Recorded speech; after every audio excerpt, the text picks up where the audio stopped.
Good morning everyone. स्वागत है आप सभी का आज के इस लाइव सेशन में, जिसमें हम लोग कंप्यूटर का टॉप एमसीक्यूज करने वाले हैं। खास करके जो टॉपिक रहने वाला है वो है इनपुट और आउटपुट डिवाइस से। अब आप देखो, एग्जाम में इस चैप्टर से क्वेश्चन नहीं आएगा ऐसा हो ही नहीं सकता है ना। आप कोई भी एग्जाम दे रहे हो, चाहे आप आमीन का एग्जाम दे रहे होगे, सब इंस्पेक्टर का एग्जाम दे रहे होगे, शिक्षक भर्ती दे रहे होगे, ठीक है, और भी जो एग्जाम है जिसमें कंप्यूटर का क्वेश्चन आता है, इनपुट और आउटपुट से क्वेश्चन आना ही आना है। ठीक है, इनपुट और आउटपुट से क्वेश्चन आपका रहता ही रहता है। ठीक है, जितने भी लोग लाइव जुड़ चुके हैं एक बार जय माता दी कमेंट कर देंगे। और आज के क्लास की हम क्या करते हैं, शुरुआत करते हैं। पहला क्वेश्चन आपको दिख रहा है, क्या दिख रहा है भाई? पहला क्वेश्चन। तो पहला क्वेश्चन है आपके सामने, डेटाबेस में ऐसा कौन सा फील्ड्स है जो कैलकुलेशन करने के लिए प्रयुक्त नंबर को स्टोर करता है? तो नंबर स्टोर करने के लिए कैसा फील्ड्स चाहिए भाई कैलकुलेशन के लिए? तो आप सभी जानते हो न्यूमेरिक, है ना। अल्फा न्यूमेरिक नहीं चाहिए, न्यूमेरिक चाहिए, है ना। तो ये कॉमन सेंस का भी क्वेश्चन है, कॉमन सेंस से भी आप इसको बना सकते हो कि डेटाबेस में न्यूमेरिक फील्ड्स जो होता है वो कैलकुलेशन करने के लिए नंबर का स्टोर करता है। ठीक है, तो आंसर आएगा ऑप्शन सी। वेरी गुड, सही बता रहे हो जितने लोग भी आंसर दे रहे हो। नेक्स्ट क्वेश्चन है हमारा, वैसे तो डेटाबेस का उपयोग बहुत सारी चीजों के लिए करता है ना। डेटाबेस का उपयोग जो है बहुत सारी चीजों के लिए उपयोग होता है, जैसे ऑनलाइन वीडियो स्ट्रीमिंग के लिए, ऑनलाइन गेमिंग के लिए, शेयर मार्केट के लिए, आधार कार्ड के लिए, रेलवे रिजर्वेशन के लिए, बैंकिंग, सोशल मीडिया, ईमेल, सब में डेटाबेस का प्रयोग होता है। और डेटा ही क्या है भाई? फ्यूचर है। आगे चल के जिसके पास जितना ज्यादा डेटा है वो उतना पावरफुल आदमी है। ठीक है, तो इसीलिए जो है डेटा ही फ्यूचर है, ऐसा करके आप देखे होंगे बहुत सारे न्यूज में, सेमिनार में, ये सब में बताया जाता है इसके बारे में। ठीक है, चलो आगे बढ़ेंगे। खाली स्थान एक डिजाइन टूल है जो सॉल्यूशन एल्गोरिथम में ग्राफिकली लॉजिक दर्शाता है।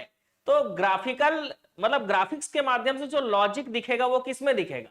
तो वो दिखेगा आपको फ्लो चार्ट में। इसलिए आंसर आएगा ऑप्शन ए, फ्लो चार्ट। क्या लोगे answer? Option A, flow chart. चलो नेक्स्ट क्वेश्चन की ओर चलते हैं। नेक्स्ट क्वेश्चन है हमारा, फ्लो चार्ट एक डिजाइन टूल है। ठीक है, फ्लो चार्ट क्या है भाई? एक डिजाइन टूल है, याद रखिएगा, जो सॉल्यूशन एल्गोरिथम में ग्राफिकली लॉजिक दर्शाता है। इसमें बहुत सारे ना ये भी है कि फ्लो चार्ट में कौन सी आकृति, जैसे प्रारंभ या अंत का जो आकृति होता है ना वो कुछ इस तरह का होता है। देखो, प्रारंभ और अंत जो है उसका आकृति कुछ इस तरह से होता है।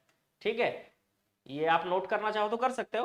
प्रवाह रेखा, ठीक है, तो इसका जो पिक्चर होता है वो कैसा होता है? तो प्रवाह रेखा, मतलब इसको देखकर आप बोल सकते हो कि ये फ्लो है ना, फ्लो लाइन है, प्रवाह रेखा है। नेक्स्ट, इनपुट आउटपुट के लिए कैसा यूज होता है? तो एक आप क्या बना दोगे? रेक्टेंगल बना दोगे, आयत बना दोगे। ये इनपुट आउटपुट के लिए यूज होता है। प्रोसेस के लिए आपको एक वर्ग बनाना होगा, वर्ग बना दोगे मतलब प्रोसेस हो रहा है। और निर्णय, है ना, निर्णय के लिए आपको इस तरह से ये बनाना होगा, ऐसा। तो ये कुछ आकृति है जो मैं आपको बता रहा हूं, हो सकता है एग्जाम में कूट में आ जाए, क्योंकि आजकल बेसिक क्वेश्चन ज्यादा कूट में पूछे जा रहे हैं, तो वो आपके एग्जाम में आ सकता है। इसलिए आप इसको क्या कर सकते हो? नोट कर सकते हो। अगर आपको अच्छा लग रहा है आ सकता है, तो आप नोट कर सकते हैं बिल्कुल। ठीक है, वैसे नोट करना ही है। ठीक है, नोट आपको करना है।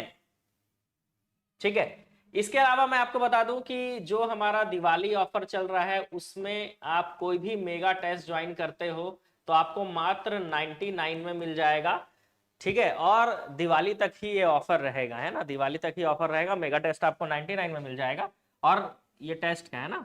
और अगर आप कोई ऑनलाइन कोर्स ज्वाइन करते हो, आप देख सकते हो एप्लीकेशन में जाकर, सारे ऑनलाइन कोर्स दिवाली ऑफर में आपको 199 में कंप्लीट कोर्स आपको मिल जा रहा है। ठीक है, तो इसके लिए जो है आप व्हाट्सअप कर सकते हो, मैं पहले ही बता चुका हूं आपको। इस नंबर पर मुझे आप डायरेक्ट व्हाट्सअप कर सकते हैं, जहां से आपको टेस्ट सीरीज भी और ऑनलाइन कोर्स भी आपको मिल जाएगा। देखो, मेगा टेस्ट ज्वाइन करने का फायदा ये है आपका कि जो भी एग्जाम है, जैसे सीजीटेट का पेपर 1 है, पेपर 2 है, शिक्षक भर्ती है, सहायक विज्ञान प्रयोगशाला है, पीएससी है, तो टेस्ट में क्या होता है? शेड्यूल दिया होता है, शेड्यूल के हिसाब से तैयारी करके जब आप टेस्ट दिलाओगे, ईमानदारी, है ना, ईमानदारी रखना बहुत जरूरी है। तो ईमानदारी से अगर आप टेस्ट दिलाते हो ना, तो उसका जो है बेनिफिट आपको मिलता है। ठीक है, चलो अगले क्वेश्चन की ओर चलते हैं। नेक्स्ट, रीड ओनली मेमोरी, मतलब रोम की बात हो रही है यहाँ पे। कौन सी विशेषता उसे उपयोगी बनाती है? तो पूछा जा रहा है कि रोम की कौन सी विशेषता उसे उपयोगी बनाती है। रोम सूचना आसानी से अद्यतन की जा सकती है। रोम में डेटा नॉन वोलाटाइल होता है, अर्थात बिना इलेक्ट्रिक पावर के भी यह रहता है। रोम बहुत अधिक मात्रा में कम खर्चीला डेटा स्टोरेज उपलब्ध कराता है। रोम चिप्स अलग अलग ब्रांड के कंप्यूटरों में आसानी से स्वैप किए जा सकते हैं। तो जो रोम होता है उसको लेकर यहां पर क्वेश्चन पूछा जा रहा है, मतलब इसकी खासियत क्या है। ठीक है, रोम की खासियत क्या है? गुड मॉर्निंग जिनका सुबह हो चुका है।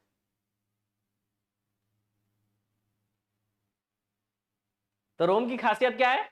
तो रोम की खासियत है कि इसमें डेटा नॉन वोलाटाइल होता है। नॉन वोलाटाइल का मतलब क्या है ये भी समझ लो। इसका मतलब ये होता है कि बिना इलेक्ट्रिक पावर के भी ये क्या कर सकता है, स्टोर रहता है।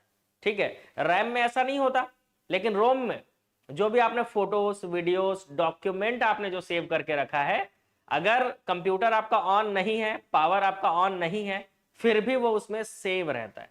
यही इसका खासियत है, इसीलिए रोम को नॉन वोलाटाइल मेमोरी कहा जाता है। ठीक है, रोम को क्या कहा जाता है भाई? नॉन वोलाटाइल मेमोरी कहा जाता है। ठीक है, तो नोट कर लीजिएगा, रोम को नॉन वोलाटाइल मेमोरी कहा जाता है। ठीक है, आगे बढ़ेंगे।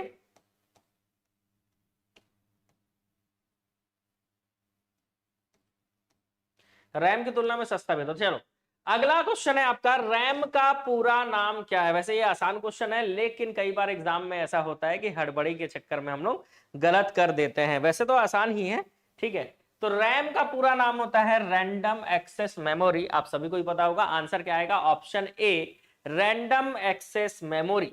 चलो नेक्स्ट क्वेश्चन, रैम का पूरा नाम रैंडम एक्सेस मेमोरी। रैम जो है दो भागों में बटा होता है, एक को डायनेमिक कहा जाता है और एक को स्टैटिक कहा जाता है। याद रखना, रैम जो होता है वो दो प्रकार के होते हैं, एक डायनेमिक रैम होता है और एक होता है स्टैटिक रैम।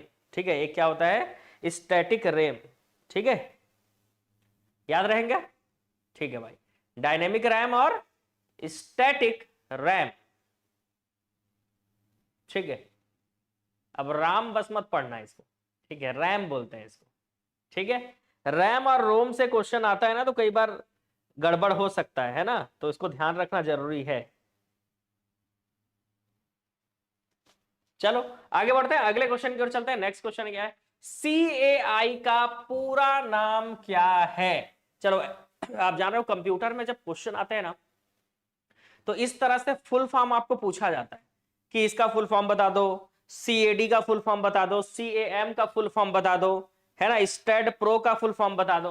तो ऐसे करके आपको जैसे CAM का फुल फॉर्म बता दो, CAD का फुल फॉर्म बता दो, है ना, स्टैड प्रो। देखते हैं इसमें से कितना आपको पता है। स्टैड प्रो का फुल फॉर्म चलो फटाफट से टाइप करो, जिसको जिसको पता है। CAM का फुल फॉर्म, कैम का, कैड का, स्टैड प्रो का फुल फॉर्म। CAI तो बताना ही है ना?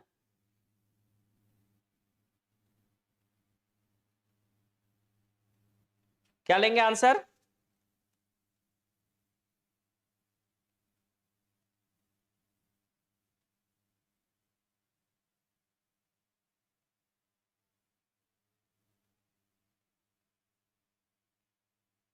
देखो, कैड पूछता तो कंप्यूटर एडेड डिजाइन बोलते हैं हम। क्या बोलते हैं? कैड अगर पूछता तो हम लोग कंप्यूटर एडेड डिजाइन बोलते हैं, लेकिन यहां पर CAI पूछा है, कंप्यूटर एडेड इंस्ट्रक्शंस, है ना? क्या पूछा है? Computer aided instructions.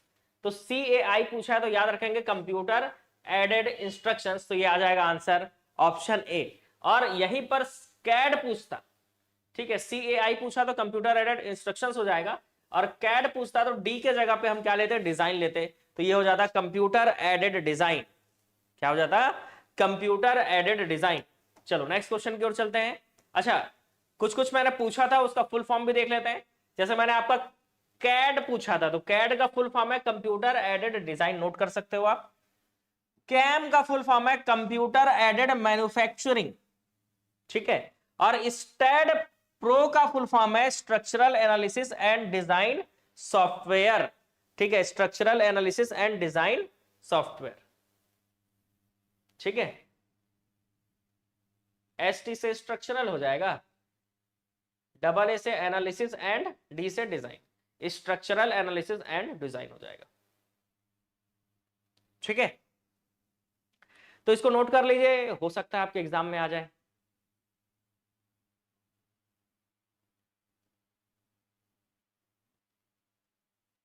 चलो आगे बढ़े, आगे बढ़ते हैं। मॉनिटर में कितने अक्षर व लाइन समाये होते हैं, मतलब मॉनिटर में कितने अक्षर होते हैं और कितने लाइन होते हैं। अच्छा क्वेश्चन है, इनपुट आउटपुट से एग्जाम में क्वेश्चन तो आता ही है, और खास करके प्रिंटर से भी क्वेश्चन आता है। ठीक है, तो प्रिंटर का क्वेश्चन भी पढ़े रहना जरूरी है आप लोगों के लिए। ठीक है, हाँ चलो, तो क्वेश्चन आपका है कि मॉनिटर में कितने अक्षर और लाइन जो है वो समाये हुए होते हैं, तो आपका आंसर आएगा ऑप्शन डी, 80 अक्षर 24 लाइन। ठीक है, 80 अक्षर और 24 लाइन। ठीक है, याद रखेंगे 80 अक्षर और 24 लाइन। ठीक है, इतना होता है किसमें, मॉनिटर में होता है। जो चीजें आपको नया लगेगा, नया पता चलेगा, वो आप याद रखेंगे या नोट करेंगे साथ में। ठीक है, एक कंप्यूटर के मॉनिटर की विशेषता क्या होती है, तो याद रखना उसमें रेजोल्यूशन अच्छा होना चाहिए, रेफ्रेश रेट अच्छा होना चाहिए, डॉट पिच अच्छा होना चाहिए, है ना। इसके अलावा बिट मैपिंग, ये सारे जो है याद रखना एक कंप्यूटर के मॉनिटर की प्रमुख विशेषता होनी चाहिए, इंटरलेस्ड और नॉन इंटरलेस्ड भी। तो ये मॉनिटर की प्रमुख विशेषता हो सकता है कूट में बनाने को आ जाए। ठीक है, किसे बनाने को आ जाए, कूट में प्रश्न बनाने को आ जाए। नेक्स्ट WPM, ये वॉच पर मिनट होगा, वर्ड पर मिनट होगा, वर्क पर मिनट होगा, या वाटर पर मिनट होगा, क्या होगा भाई, WPM वॉच पर मिनट, वर्ड पर मिनट, वर्क पर मिनट, या वाटर पर मिनट। जल्दी से इसका आंसर देंगे।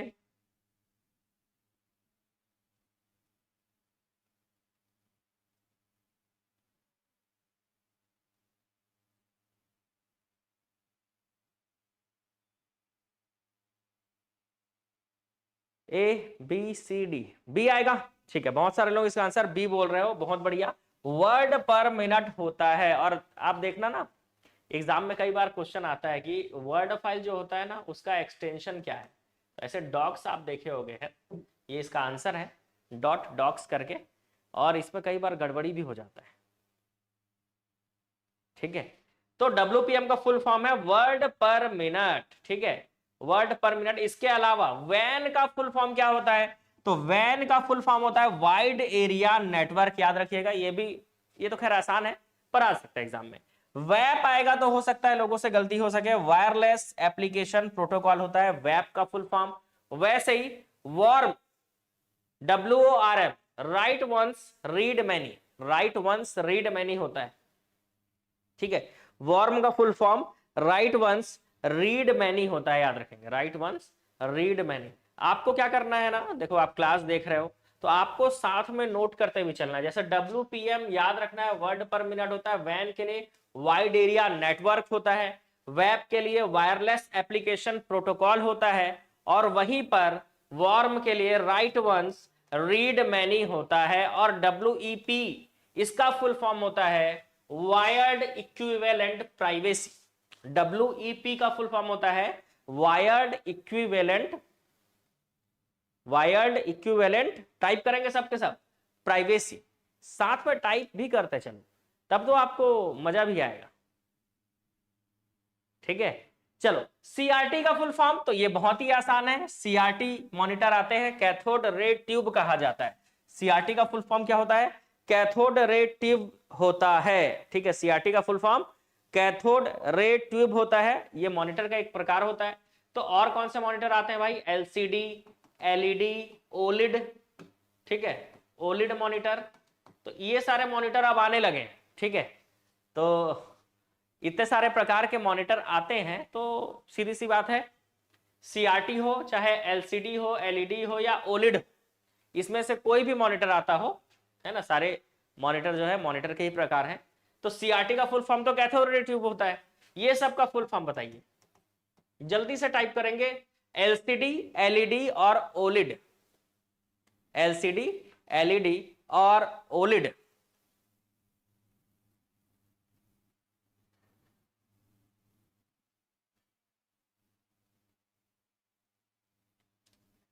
एलसीडी, एलईडी और ओलिड। लिक्विड क्रिस्टल डिस्प्ले, बहुत बढ़िया, सही आंसर बता रहे हो आप। एलसीडी का फुल फॉर्म होता है लिक्विड क्रिस्टल डिस्प्ले। एलसीडी का फुल फॉर्म होता है लिक्विड क्रिस्टल डिस्प्ले। वहीं पर एलईडी का full form light emitting diode. बहुत बढ़िया, सही बता रहे हो आप, लाइट इमिटिंग डायोड। वैसे ओलिड का फुल फॉर्म होता है ऑर्गेनिक लाइट इमिटिंग डायोड, है ना, ऑर्गेनिक लाइट इमिटिंग डायोड। देखो ये इससे महंगा होता है एलईडी, और एलईडी से महंगा होता है ओलिड। ठीक है, तो ओलिड मॉनिटर वैसे जरूरत नहीं है। एलसीडी मॉनिटर भी बहुत महंगा होता है, समझ लो। ऐसा नहीं है कि एलसीडी मॉनिटर सस्ता होता है, ठीक है, लेकिन हमको जो मॉनिटर चाहिए होता है ना, वो वीए पैनल भी काफी है। ठीक है, वीए पैनल जो होता है वो मॉनिटर भी आप ले सकते हो। टीएन नहीं लेना होता, टीएन थोड़ा खराब क्वालिटी का होता है, तो आप वीए पैनल ले सकते हो। ठीक है सर, सभी सब्जेक्ट का एमसीक्यू रोज कराइए। हाँ, ऐसे सोच के ही मैं आपको एमसीक्यू सीरीज फिर से चालू कर रहा हूँ कि अब डेली जो है आपको एमसीक्यू सीरीज डेली इसी टाइम पे कराऊंगा, मॉर्निंग में ही करा लूंगा। ताकि क्या होता है ना, इवनिंग में ऐसा होता है कि दिन भर का ये काम वो काम, अब जान रहे हो कि नया जो है कोचिंग शिफ्ट हो रहा है, कोरबा में जो है बिल्डिंग में शिफ्ट हो रहा है, तो उसमें काम में समय ज़्यादा लग जा रहा है। तो इस कारण भी जो है शाम को क्लास लेते बनता नहीं है। अब सुबह से दिन भर इधर उधर काम करवाते रहोगे तो थक ही जाओगे यार, है ना। इस कारण जो है शाम को क्लास लेने का वो एनर्जी नहीं रहता है। तो अब से क्या करूंगा, मैं मॉर्निंग में ही क्लास ले लूंगा, ताकि आपका डेली एक क्लास ऑब्जेक्टिव का हो ही जाए, है ना। चल, तो ओलेड मॉनिटर और महंगा होता है भाई, ये तो और ही महंगा है, पता है, लेकिन इतना महंगा जाने की जरूरत ही नहीं है। एक आईपीएस डिस्प्ले भी होता है और एक वीए पैनल भी होता है, वीए पैनल भी सफिशिएंट है। ठीक है, आईपीएस थोड़ा सा महंगा होगा और ये उससे ज्यादा महंगे होते हैं। ठीक है, इतने सालों में कभी मेरे को ऐसा जरूरत नहीं पड़ा कि मैं एलईडी मॉनिटर ले लूं या ओलिड मॉनिटर ले लूं। ठीक है, लेकिन अब जो है ना, अभी अभी खास करके एक ओलिड मॉनिटर मैं भी मंगाया हूँ भाई, मैं खुद लिया हूँ अपने लिए, बड़ा सा है ओलिड मॉनिटर, एकदम मस्त काम करने में। उसमें मतलब डॉक्यूमेंट रेडी करना है या टेस्ट सीरीज चेक करना है, रेडी करना है, उसमें मस्त लग रहा है काम करने में। ठीक है, अच्छा है, ठीक है, क्वालिटी बढ़ जाती है, बस ऐसा है। बाकी ऐसा है कि इतने टाइम पे कभी जरूरत महसूस नहीं हुआ, लेकिन अब ऐसा होता है ना एक समय के बाद कि यार यार जब उस समय जब स्टार्ट कर रहे थे एकेडमी को, बस छोटे छोटे मॉनिटर खरीद के लेकर आते थे। ठीक है, जितने सस्ते में मिल जाए ये सोचकर। ठीक है, तो उस समय ना ये सब मॉनिटर को देख के ऐसा लगता था कि एक टाइम के बाद ना, जब सारी चीजें सेट हो जाएंगी, है ना, कोचिंग स्टेबल हो जाएगा, तब जो है ये मॉनिटर खरीदेंगे करके। कल करा दूंगा, इंडिया जीके भी कल करा दूंगा। ठीक है, तो वैसे ही आपको अभी इसकी जरूरत नहीं पड़ेगी ओलेड मॉनिटर की। ठीक है, महंगा भी होता है, लेने की जरूरत भी नहीं है। सीडी इसका आकार कैसा होता है, तो सीडी आप बचपन में खेले होगे, है ना। अभी के तो जनरेशन वाले शायद देखे भी हो या ना देखे हो, लेकिन सीडी का जो है ना बचपन में ज्यादा यूज था, बताए बहुत खेलते थे हम लोग, बताए सीडी का ऐसे गोल गोल घुमाते रहते थे। ठीक है, ऐसे करके पकड़ के, तो सीडी आप देखे होगे कि उसका जो आकार होता है वो गोल होता है, सीडी हो डीवीडी हो। ठीक है, सीडी का फुल फॉर्म कॉम्पैक्ट डिस्क होता है, याद रखिएगा। ठीक है, सीडी का फुल फॉर्म जो है वो क्या होता है, कॉम्पैक्ट डिस्क होता है। चलो, सीडीज के लिए मूल परत किससे किससे बनती है, ये सारी चीजें हैं। सीडी क्या होता है भाई, तो याद रखना एक तरह का मेमोरी है, ये डेटा को स्टोर कर सकते हैं इसमें। जैसे पुराने टाइम में, अब पुराना ही बोल सकते हैं, आज भी सीडी की दुकानें मिल जाएंगी, ऐसा नहीं है, बनारस में मिल जाएंगी, जिसमें क्या होगा, गाने वीडियो, है ना, ऑडियो वीडियो दोनों स्टोर होता है। और जहां पे भी आप डेटा स्टोर कर सकते हो उसको हम मेमोरी कहते हैं। तो सीडी भी एक प्रकार का क्या है, मेमोरी डिवाइस है। ठीक है, तो कल कौन सा सब्जेक्ट कराऊं जीके में, बताओ भाई। ऑब्जेक्टिव आप लोगों को कराना है, तो जीके में कौन सा सब्जेक्ट आप लोगों को कराया जाए।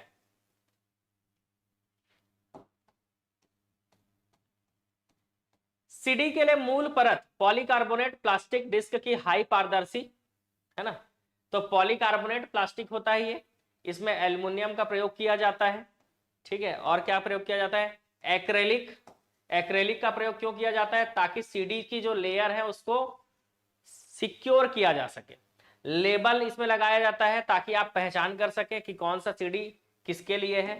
ठीक है, तो लेबल लगाया जाता है, ये सारी चीजें होती है। ब्लिंकिंग पॉइंट जो टेक्स्ट में आपकी पोजीशन दर्शाता है उसे क्या कहते हैं। तो किसी भी टेक्स्ट में आपका पोजीशन दर्शाएगा, वो ब्लिंक होते रहता है, उस ब्लिंकिंग पॉइंट को आप क्या कहते हो, ब्लिंकर कहते हो, कर्सर कहते हो, कॉजर कहते हो, या पॉइंटर कहते हो। संविधान, ठीक है, संविधान चालू करेंगे। तो संविधान का जीके जो है वो कल चालू कर लेंगे।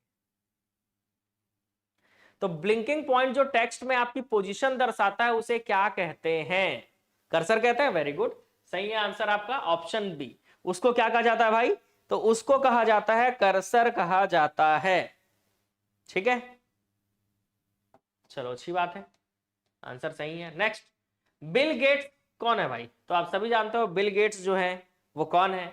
तो माइक्रोसॉफ्ट कंपनी के जो मालिक हैं वो कौन है भाई, बिल गेट्स, इनको जानते हो आप। माइक्रोसॉफ्ट, आप अगर कोई भी कंप्यूटर ले रहे हो, है ना, तो सबसे इजी टू यूज क्या रहता है, माइक्रोसॉफ्ट ही होता है ना। इसकी स्थापना 1975 में हुई थी, माइक्रोसॉफ्ट कंपनी के स्थापना 1975 में हुई थी। इसके फाउंडर बिल गेट्स और पॉल एलन है। ठीक है, सह संस्थापक है पॉल एलन। सेलेक्ट करना या हाईलाइट करने के लिए आप अक्सर किसका प्रयोग करते हो, तो किसी भी चीज को आपको अपने मॉनिटर पे सेलेक्ट करना है तो आप किसका प्रयोग करोगे, आइकन का, कीबोर्ड का, माउस का, या फ्लॉपी डिस्क का। आंसर कमेंट कर दो भाई फटाक से, कि सेलेक्ट करना हो या हाईलाइट करना हो आप किस चीज का प्रयोग करोगे, आइकन का प्रयोग करोगे, कीबोर्ड का प्रयोग करोगे, माउस का, या फिर कीबोर्ड का प्रयोग करोगे। अरे हम तो ये मुसवा का प्रयोग करेंगे भाई, कहाँ गया, यदि यहीं पे है, ये रहा वो मुसवा, दिख रहा है। तो ये माउस है, ये वायर वाला माउस है। और कई बार लोग कंफ्यूज होते हैं कि हमको वायर वाला माउस लेना चाहिए कि वायरलेस लेना चाहिए सर, ऐसा करके।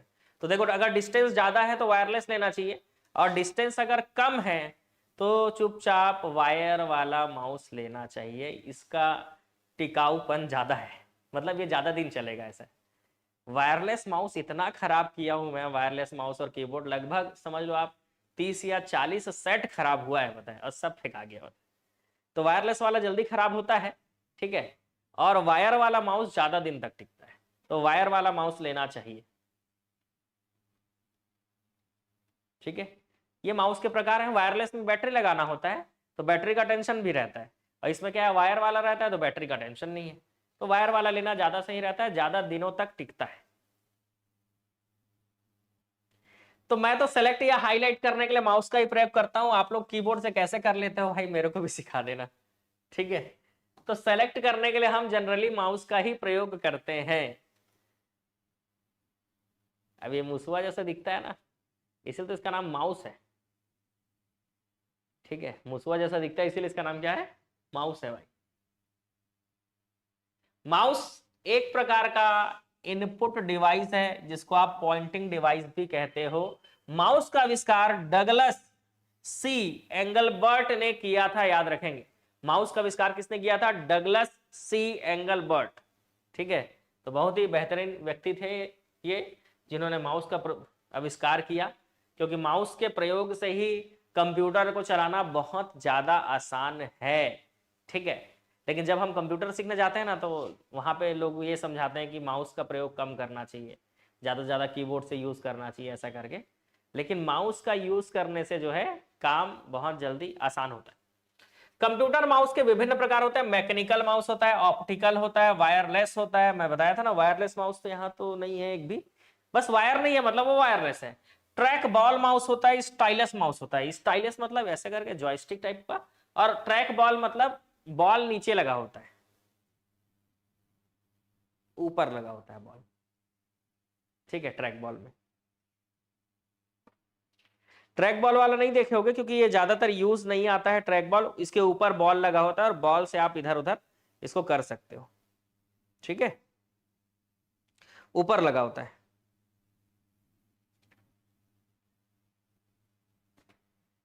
चलो आगे बढ़ेंगे, अगले प्रश्न की ओर चलते हैं। नेक्स्ट क्वेश्चन हमारा क्या है भाई? तो नेक्स्ट क्वेश्चन है MICR में सी का पूरा रूप बताइए। तो MICR का फुल फॉर्म क्या होता है? पहले तो ये बताना होगा कि MICR में, पहले तो इसका फुल फॉर्म क्या होता है ना? Magnetic ink character recognition. Magnetic ink character recognition, तो यहां से आप समझ सकते हो कि सी का मतलब क्या होगा? कैरेक्टर होगा। ठीक है, तो MICR का फुल फॉर्म सबके सब टाइप करेंगे। MICR इसका फुल फॉर्म,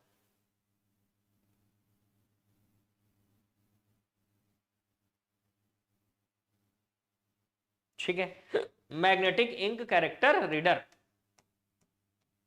चलो, MICR का फुल फॉर्म होता है मैग्नेटिक इंक कैरेक्टर रिकॉग्निशन, या रीडर भी बोलते हैं। इसके क्या क्या लाभ है? इसमें डेटा इनपुट, डेटा जो है, डेटा इनपुट अत्यधिक तीव्र गति या तेजी से होता है ना? इसमें इनपुट जो है तेजी से होगा। इसमें पहले से शुद्धता अधिक उच्च होती है, एक्यूरेसी होता है। इस पद्धति में तैयार किए गए डेटा को मशीन एवं मानव दोनों पढ़ सकते हैं। ये सारे इसके लाभ हैं। ब्लूटूथ नाम किस राजा के नाम पर रखा गया? चलो भाई देखते हैं कितने लोग इसका आंसर बता पा रहे हैं कि ब्लूटूथ नाम जो है वो किस राजा के नाम पर रखा गया है।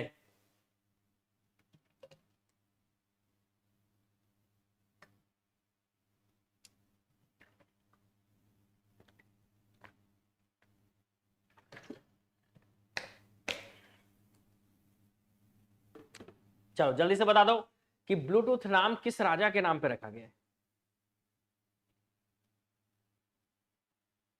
सिकंदर, हेराल्ड, ब्लेंटेड, Napoleon, Alaska. Option B very good answer है। ब्लूटूथ नाम जो है वो किस राजा के नाम पर रखा गया है? तो हेराल्ड ब्लेंटेड। ठीक है, हेराल्ड ब्लेंटेड इस राजा के नाम पर रखा गया है। ब्लूटूथ को आप जानते हो ये बेतार संचार के लिए एक प्रोटोकॉल है और इसका आविष्कार जाप हाथसेन ने किया था। ठीक है, तो अगर एग्जाम में पूछा जाए कि ब्लूटूथ का आविष्कार किसने किया था, तो याद रखेंगे जाप हैथसन। ठीक है, और इसका नाम किस राजा के नाम पर रखा गया? तो हेराल्ड ब्लेंटेड। सबके सब टाइप करो भाई, हेराल्ड ब्लेंटेड।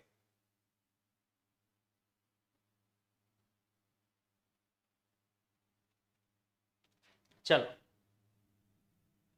यूएसबी ड्राइव को विकसित किया था। तो यूएसबी ड्राइव को विकसित किया है किसने? U3 ने, U2 ने, U2 तो है ही नहीं, U4 ने, U5 ने, U6 ने। इसके आविष्कारक अजय भट्ट थे, याद रखना है ना। यूएसबी का आविष्कार जो है अजय भट्ट ने किया था। ठीक है, लेकिन इसका विकास किसने किया? ये भी याद रखना पड़ेगा, है ना। यूएसबी को ड्राइव को विकसित किया था U3 ने, और इसका पूरा रूप आप जानते हो, यूनिवर्सल सीरियल बस बोलते हैं इसको। यूएसबी को क्या बोलते हैं? यूनिवर्सल सीरियल बस बोलते हैं।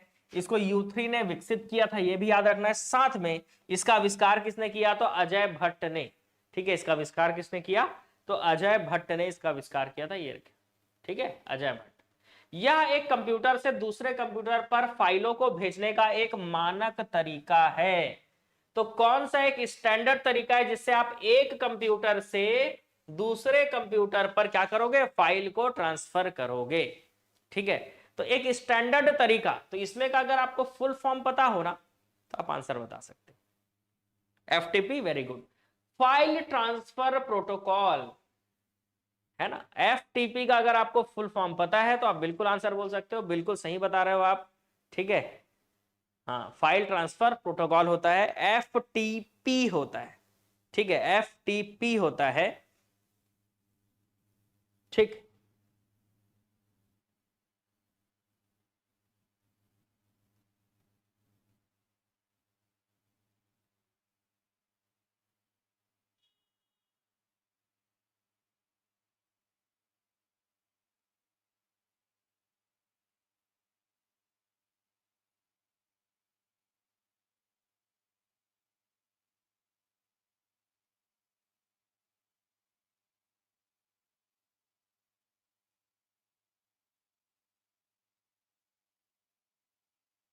तो मेरे मुस्कुराहट से आप समझ गए होंगे।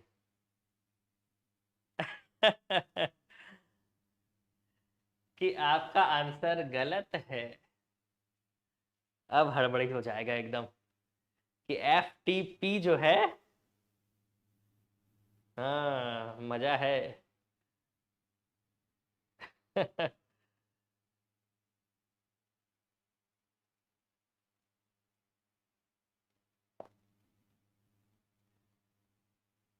एफटीपी तो गलत हो गया। अब क्या करें?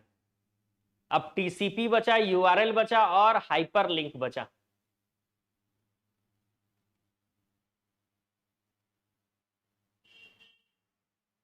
सी होगा। अच्छा, यूआरएल से फाइल ट्रांसफर होता है, ये भी गलत हो गया आपका। जितने लोग, बहुत सारे लोग सी भी बताए हैं, ऐसा नहीं है आंसर, लेकिन वो गलत है। यूआरएल जो बता रहे हो आप वो भी गलत है। यूआरएल क्या होता है भाई? वेब पे सर्च करने का एक एड्रेस होता है, वो यूआरएल बोलते हैं जिसको हम लोग।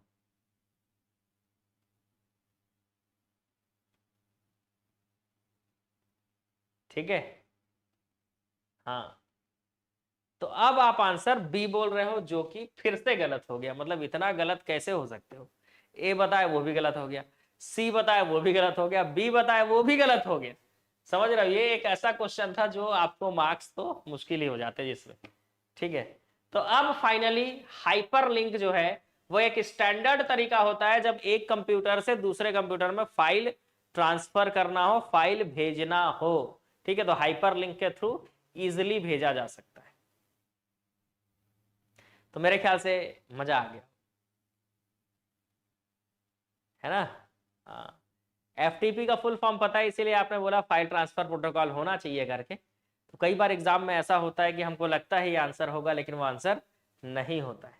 ठीक है, तो एक कंप्यूटर से दूसरे कंप्यूटर में फाइल भेजने का स्टैंडर्ड तरीका, स्टैंडर्ड पूछ रहा है, तो वो हाइपर लिंक होता है। एक मानक तरीका होता है, याद रखेंगे। और इसके लिए आप कंट्रोल+K का शॉर्टकट की प्रयोग कर सकते हो। कंप्यूटर के सभी हार्डवेयर की जांच कौन करता है? बायोस, सीडी, हार्ड डिस्क या प्रोसेसर? तो कंप्यूटर के जितने भी हार्डवेयर हैं इसकी जांच कौन करेगा? बायोस करेगा, सीडी करेगा, हार्ड डिस्क करेगा या फिर प्रोसेसर करेगा? कौन करेगा?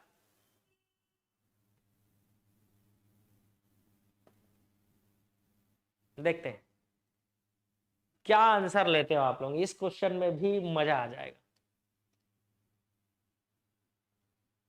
अरे, सबके सब सही बता रहे हो? अच्छा, मैं पढ़ा चुका हूं ना।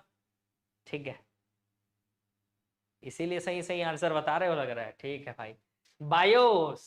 ठीक है, थ्योरी में पढ़ा चुका हूं।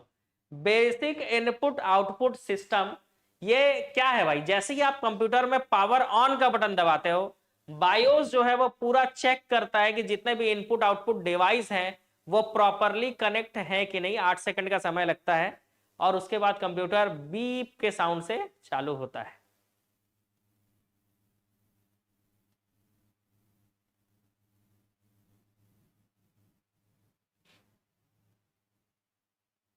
ठीक है, चलो। तो कंप्यूटर के सभी हार्डवेयर की जांच बायोस करता है, जिसका फुल फॉर्म है बेसिक इनपुट आउटपुट सिस्टम। ठीक है, और बायोस क्या करता है? तो बायोस के कुछ प्रमुख कार्य भी हैं, जैसे बायोस सेटिंग को चेक करता है, बायोस ड्राइवर्स को लोड करता है। ठीक है, जैसे आप कंप्यूटर ऑन करते हो देखते हो C drive, D drive. Computer registers की को एनालाइज करता है। Power on self test POST, power on self test करता है, पोस्ट करता है, बायोस सेटअप करता है, बूट डिवाइस चेक करता है और उसको लोड करता है, इतनी सारी चीजें बायोस करता है। तो पावर बटन जैसे ही आप दबाते हो, जैसे ही पावर ऑन करते हो कंप्यूटर का या लैपटॉप का जिसका भी, तो बायोस एक्टिव हो जाता है, वो सारी चीजों को चेक करता है, उसके बाद ही कंप्यूटर ऑन होता है। अगर सारी चीजें प्रॉपर कनेक्ट ना हो, सारी चीजें प्रॉपर ना हो, तो याद रखना आंसर क्या आएगा, जब सारी चीजें अगर कनेक्ट ना हो तो वो कंप्यूटर में एरर दिखाने लगता है। ठीक है, चलो अगला क्वेश्चन, यह विजुअल डिस्प्ले यूनिट जो कंप्यूटर से जुड़ी होती है, विजुअल डिस्प्ले यूनिट वीडीयू मतलब क्या? तो आप सभी जानते हो कि वीडीयू का मतलब होता है मॉनिटर। वीडीयू का मतलब क्या होता है? मॉनिटर। विजुअल डिस्प्ले यूनिट मतलब मॉनिटर। ठीक है, मॉनिटर का फुल फॉर्म भी आप जान लो, machine output number, machine output number information to organise report, ये मॉनिटर का फुल फॉर्म है, इसी को विजुअल डिस्प्ले यूनिट कहा जाता है। Machine output number information to organise report. यहां पर आउटपुट देखकर समझ में आ जा रहा होगा कि ये एक आउटपुट डिवाइस है। मॉनिटर क्या है? तो मॉनिटर एक आउटपुट डिवाइस है, याद रखेंगे। चलो नेक्स्ट, ग्राफिक इमेज को कंप्यूटर में किसकी सहायता से इनपुट करते हैं? तो कोई भी फोटो है उसको कंप्यूटर के अंदर डालना है, तो आप क्या करोगे? स्कैनर का प्रयोग करोगे। स्कैनर क्या करेगा? आपके इमेज को स्कैन करेगा और कंप्यूटर में भेज देगा। ठीक है, तो बहुत ही आसान है। ग्राफिक इमेज को कंप्यूटर में किसकी सहायता से इनपुट करते हैं? तो स्कैनर की सहायता से करते हैं ना। कंप्यूटर ग्राफिक्स के कितने प्रकार होते हैं भाई? तो दो प्रकार हैं, इंटरेक्टिव कंप्यूटर ग्राफिक्स और नॉन इंटरेक्टिव कंप्यूटर ग्राफिक्स। चलो नेक्स्ट क्वेश्चन, बैंकों में चेकों को पढ़ने के लिए निम्न में से कौन सी विधि का प्रयोग किया जाता है? तो बैंक में खास करके पूछा जाता है कि बैंक में चेक को रीड करना है तो कौन से विधि का प्रयोग होगा? तो बहुत ही आसान है, जो अभी थोड़ी देर पहले हम पढ़े थे, magnetic ink character recognition. Answer आएगा MICR, इसी विधि का प्रयोग किया जाता है, याद रखना। MICR इसी विधि का प्रयोग किया जाता है। ठीक है, तो मैग्नेटिक इंक कैरेक्टर रीडर का प्रयोग किया जाता है बैंकों में चेकों को पढ़ने के लिए। ठीक है, और इसमें याद रखना, इस कोड में 0 से 9 तक की संख्या होती है और 4 चिन्ह होते हैं, है ना। 0 से 9 तक की संख्या और 4 चिन्ह होते हैं, तो टोटल हो गया 14 कैरेक्टर होते हैं। कितने कैरेक्टर होते हैं? 14 कैरेक्टर होते हैं। रीड यूज, सॉरी रीड नहीं है, रीयूज है। रीयूज होने वाले ऑप्टिकल स्टोरेज का टिपिकली प्रथमाक्षर क्या होता है? तो रीयूज मतलब रीराइट। आंसर आएगा क्या? Option D. ठीक है, रीयूज के लिए आप क्या यूज करते हो? RW, rewrite.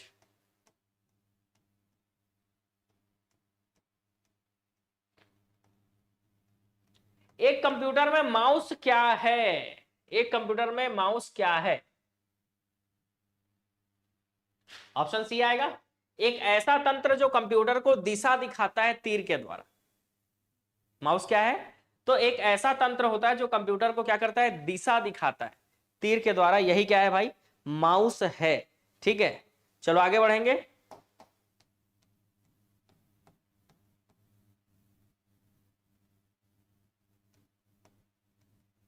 कीबोर्ड पर कुल कितने फंक्शन की होते हैं? तो आप देखे होंगे F1 F2 F3 करते हुए, देखे ही होंगे। तो कुल फंक्शन की कितने होते हैं? तो टोटल F12 तक आप देखे होंगे, F1 से F12, ये F1 F2 यही फंक्शन की है, टोटल 12 होते हैं। F12 तक आप देखे होंगे ना, टोटल 12 फंक्शन की होते हैं। कितने की होते हैं भाई? टोटल 12 फंक्शन की होते हैं। बहुस्तरीय प्रश्नों के उत्तरों को निम्न में से कौन से विधि द्वारा जांचा जाता है? तो आप जाते हो एग्जाम दिलाने, उस सीट को क्या कहते हो? उसको हम OMR सीट कहते हैं। और OMR सीट जो है, OMR से ही जांच होता है। OMR है ना, रीडर से ही जांच किया जाता है। तो ये क्वेश्चन तो आसान है। ये क्वेश्चन क्या है भाई? आसान है। ऑप्टिकल मार्क रीडर, OMR का फुल फॉर्म क्या है? ऑप्टिकल मार्क रीडर, याद रखिएगा, ऑप्टिकल मार्क रीडर। ये है OMR का फुल फॉर्म। तो OMR में ही हम गोला भरते हैं ना एग्जाम दिलाने जाते हैं, और इसी को बहुउत्तरीय प्रश्न बोलते हैं, क्योंकि उसमें एक से अधिक आंसर हो सकते हैं, सॉरी 4 ऑप्शन में एक आंसर हो सकता है।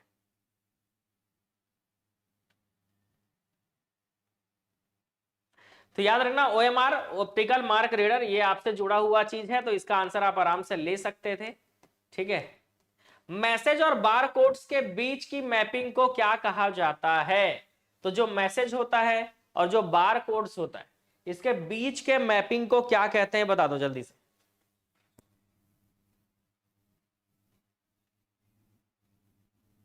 आजकल देखते होगे हर चीज में आपको बार कोड देखने को मिलता है कि नहीं? और पेमेंट करने के लिए QR कोड। चलो सही आंसर, मैसेज और बारकोड्स के बीच के मैपिंग को सिंबोलॉजिक कहा जाता है। याद रखना क्या कहा जाता है, बीच के मैपिंग को सिंबोलॉजिक कहा जाता है। बारकोड्स को आप जानते हो, देखे भी हो। इसकी शुरुआत जो है 1974 में हुई थी। इसका आविष्कार किसने किया था, लिख लो भाई। इसका आविष्कार किया था जोसेफ वुडलैंड और बर्नार्ड सिल्वर ने किया था। तो एग्जाम में आ सकता है आपके कि बार कोड्स का आविष्कार किसने किया था। तो बार कोड्स का आविष्कार जोसेफ वुडलैंड और बर्नार्ड सिल्वर द्वारा किया गया था, ये नोट कर लो।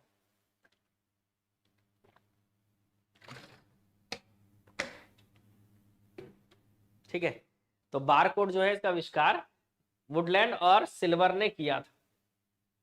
सेंट्रल प्रोसेसिंग यूनिट डेटा जमा करने के लिए माध्यम को सीधे सीधे नियंत्रित करना है। रुको, इसमें खाली स्थान होगा कहीं ना कहीं।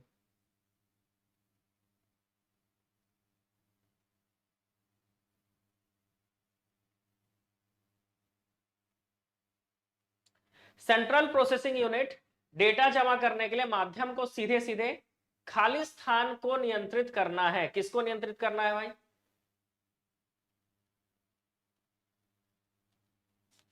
क्वेश्चन नंबर 26 है ना,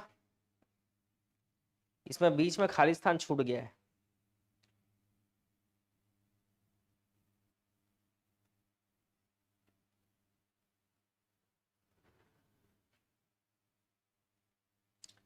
करता है, ये करता, यहीं पर खाली स्थान है।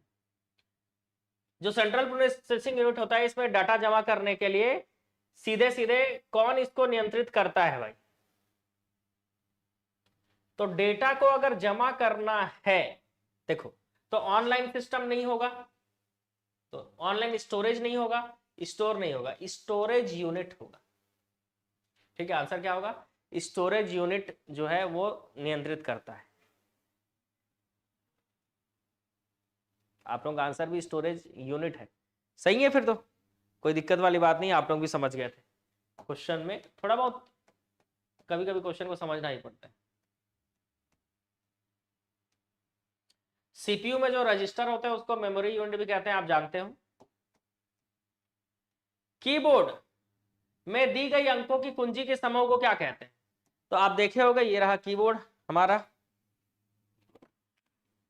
ज्यादा ऊपर तो नहीं कर पाऊंगा, लेकिन यहां तक हो जाएगा, दिख रहा है? तो यहां तक में आप देख पा रहे होगे, ये है ना, दिख रहा होगा। तो ये देखो यहां पे दिख रहा है, ये कीबोर्ड में राइट साइड में होता है, क्या होता है, जिसमें अंक होते हैं 1 2 3 4। इसको क्या कहा जाता है? अंकों का समूह कहा जाता है, न्यूमेरिकल पैड कहा जाता है, नंबर सिस्टम कहा जाता है, या नंबर की कहा जाता है? न्यूमेरिकल पैड कहा जाता है। ठीक है, सही आंसर, बिल्कुल सही है। कीबोर्ड में अंकों की कुंजी के समूह को न्यूमेरिकल पैड कहा जाता है। नंबर की तो उसमें का एक की है। ठीक है, चलो अच्छी बात है। अगले प्रश्न की ओर चलते हैं। नेक्स्ट क्वेश्चन हमारा क्या है भाई? तो नेक्स्ट क्वेश्चन है, टैब कुंजी का प्रयोग किसके लिए होता है? तो टैब कुंजी का प्रयोग कर्सर को स्क्रीन पर चलाने के लिए, पैराग्राफ इंडेंट करने के लिए, कर्सर को स्क्रीन पर नीचे ले जाने के लिए, या केवल ए और बी? तो जो टैब होता है, कीबोर्ड में जो टैब का बटन होता है, आप देखते हो लेफ्ट साइड में होता है। ठीक है, कीबोर्ड में जो टैब का बटन होता है वो लेफ्ट साइड में होता है। ठीक है, तो ये क्या करता है?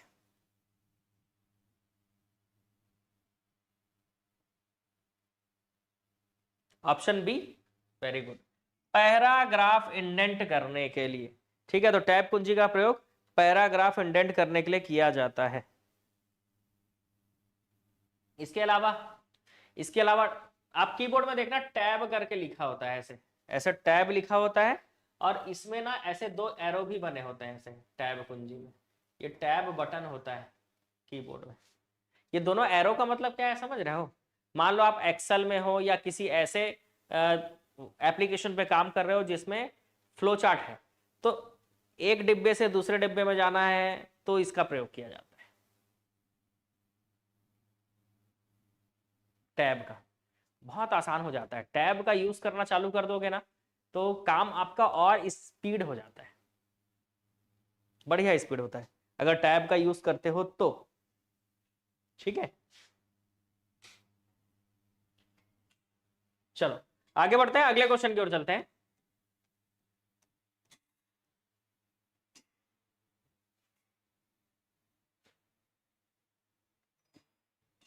चलो नेक्स्ट क्वेश्चन देखते हैं कि सीपीयू का मुख्य सर्किट बोर्ड जिसके अंतर्गत दूसरे सहायक कोड क्रियाशील होते हैं क्या कहलाता है? सीपीयू का मेन सर्किट बोर्ड क्या कहलाता है भाई? तो मुख्य सर्किट बोर्ड जिससे दूसरी चीजें जुड़ी होती हैं, आप जानते हो मदरबोर्ड होता है, फादरबोर्ड जैसा तो कोई चीज है नहीं। ठीक है, फादरबोर्ड होना चाहिए वैसे, लेकिन फादरबोर्ड जैसा कोई चीज नहीं होता कंप्यूटर में। ठीक, तो सीपीयू का जो मेन सर्किट बोर्ड होता है उसके वो जो है उसके अंतर्गत दूसरे सहायक कोड क्रियाशील होते हैं। और मेन सर्किट बोर्ड, सीपीयू का मेन सर्किट बोर्ड जो होता है वो मदरबोर्ड ही होता है, क्योंकि सीपीयू मदरबोर्ड पर लगा होता है। मदरबोर्ड में और क्या क्या होता है भाई? तो प्रोसेसर सॉकेट होता है, प्रोसेसर मतलब सीपीयू लगता है। मेमोरी स्लॉट होता है ताकि आप मेमोरी कनेक्ट कर सको। इथरनेट पोर्ट होता है मतलब लैन कनेक्ट कर सको नेट के लिए, इंटरनेट के लिए। वीडियो कार्ड का स्लॉट होता है तभी तो आप मॉनिटर पर वीडियो देख पाओगे। माउस पोर्ट होता है तो आप माउस चला सकते हो। कीबोर्ड का पोर्ट होता है, मतलब ये माउस और कीबोर्ड तो आप जान रहे हो यूएसबी से भी कनेक्ट हो जाते हैं। अब बहुत सारे यूएसबी पोर्ट होते हैं। एचडीएमआई पोर्ट होता है जिसको आप वीडियो कार्ड स्लॉट भी कह सकते हो। वीजीए पोर्ट होता है। कंप्यूटर की आवाज को सुनने या रिकॉर्ड करने के लिए किस कार्ड का प्रयोग किया जा सकता है? तो कंप्यूटर की आवाज को सुनना है या रिकॉर्ड करना है तो आप जानते हो किसका प्रयोग होगा? साउंड कार्ड लगा होना चाहिए। कंप्यूटर में क्या लगा होना चाहिए? तो कंप्यूटर में आपका साउंड कार्ड लगा होना चाहिए। ठीक है,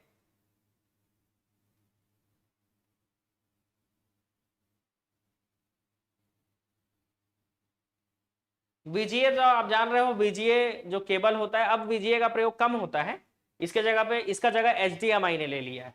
पहले क्या होता था, एचडीएमआई नहीं था ना तो वीजीए का यूज होता था मॉनिटर को कनेक्ट करने के लिए, लेकिन अब मॉनिटर को कनेक्ट करने के लिए एचडीएमआई का प्रयोग होता है। ठीक है, हाँ, तो वीजीए का फुल फॉर्म याद रख लो, है ना, पुरानी चीजें हैं तो एग्जाम में आ भी सकता है। वीडियो ग्राफिक्स अरे, है ना। मान लो आपका एचडीएमआई, आप मॉनिटर में देखना, अगर आपके पास कंप्यूटर होगा तो मॉनिटर, अगर आपने कंप्यूटर सिस्टम बना के रखा है जिसमें आपने मॉनिटर लिया है, कीबोर्ड लिया है, माउस लिया है, तो मॉनिटर में पीछे की तरफ आप देखोगे तो एक एचडीएमआई स्लॉट होता है और एक वीजीए का स्लॉट होता है। तो वीजीए का यूज अब बहुत रेयर हो गया है, अब ज्यादातर यूज होता है एचडीएमआई। ठीक है, तो मॉनिटर को कनेक्ट करने के लिए।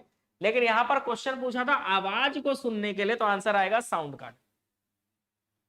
बहुत ही आसान है, आवाज सुनने के लिए बोला था इसीलिए आंसर आएगा आपका साउंड कार्ड।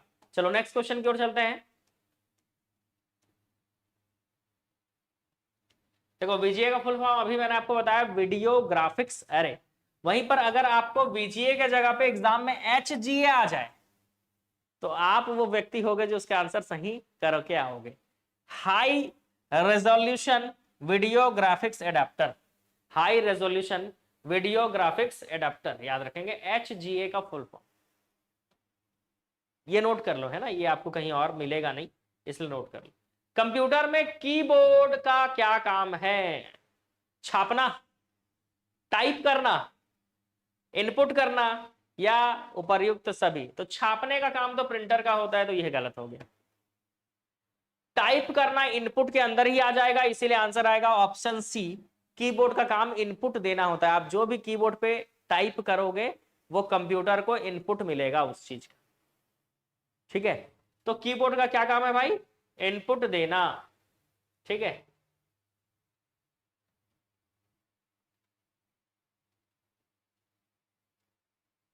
नेक्स्ट क्वेश्चन आपका कि फ्लॉपी डिस्क क्या होता है, किससे बना होता है?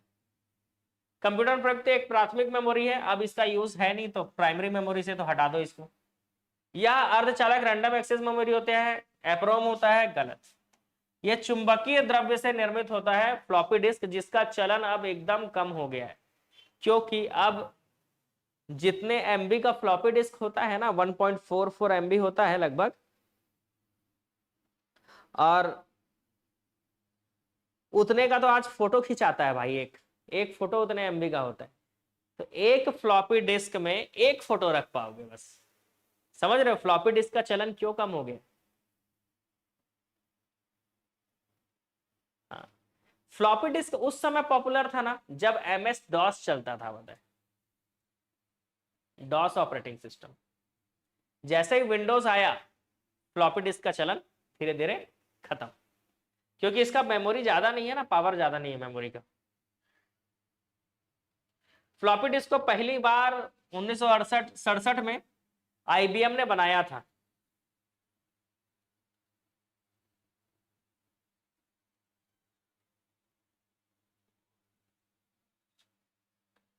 किस डिवाइस में डेटा अधिकतम मात्रा में जमा होता है? तो फ्लॉपी डिस्क यार बहुत छोटा डिवाइस है, तो इसमें तो होगा नहीं। हार्ड डिस्क, जितना बड़ा आप हार्ड डिस्क ले सको आप ले सकते हो। CD एक सीमा तक ही डाल पाओगे, DVD एक सीमा तक ही आप DVD में डेटा डाल सकोगे। लेकिन हार्ड डिस्क आप जितना बड़ा आपको लेना हो, 1 TB, 2 TB, 10 TB, 20 TB, समझ रहे हो? तो हार्ड डिस्क में आप ज्यादा अधिक मात्रा में डेटा स्टोर कर सकोगे। दूसरा, आज वर्तमान समय में हार्ड डिस्क का स्थान ले लिया है SSD ने, सॉलिड स्टेट ड्राइव। लेकिन दिक्कत यह है ना कि SSD का यूज ज्यादा इसलिए नहीं होता है क्योंकि ये हार्ड डिस्क से महंगा है, काफी महंगा है।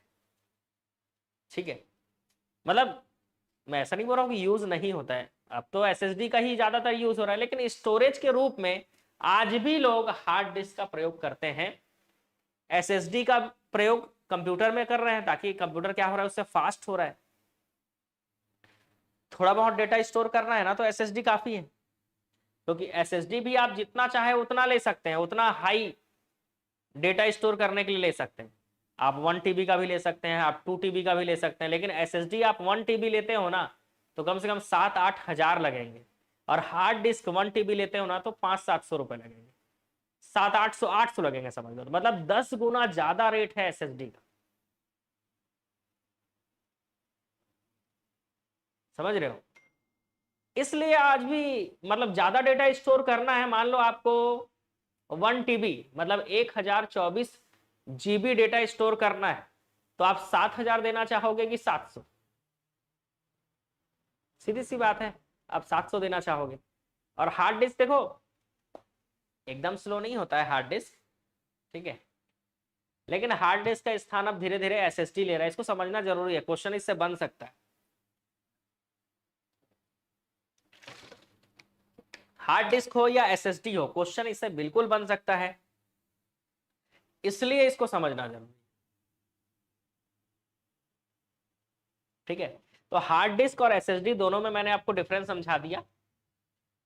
हार्ड डिस्क हो या सॉलिड स्टेट ड्राइव हो, दोनों का काम ज्यादा मात्रा में डेटा स्टोर करना है, लेकिन SSD का प्रयोग हर कोई नहीं कर पाएगा। कारण यह है क्योंकि ये महंगा है, पर अच्छा भी है, फास्ट भी है।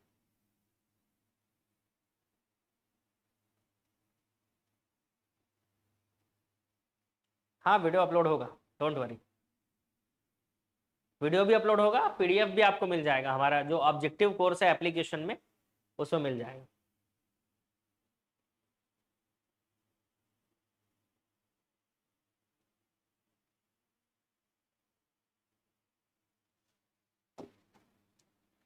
चलो आगे बढ़ते हैं।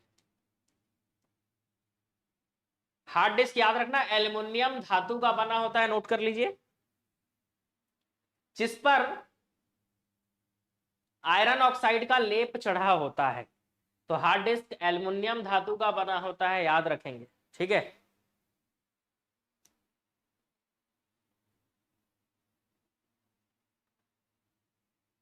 ले जाओ बोतल, बॉडी बिल्डिंग वाला फीलिंग आ रहा है ऐसे,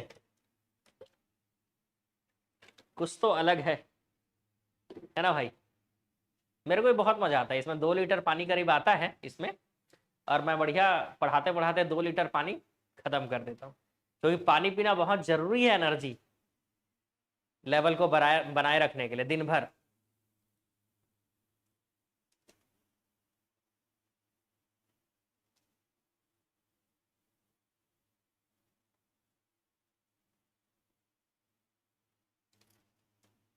चलो क्वेश्चन नंबर 34, एक कंप्यूटर में कीबोर्ड में कितने एरो के बटन होते हैं टोटल।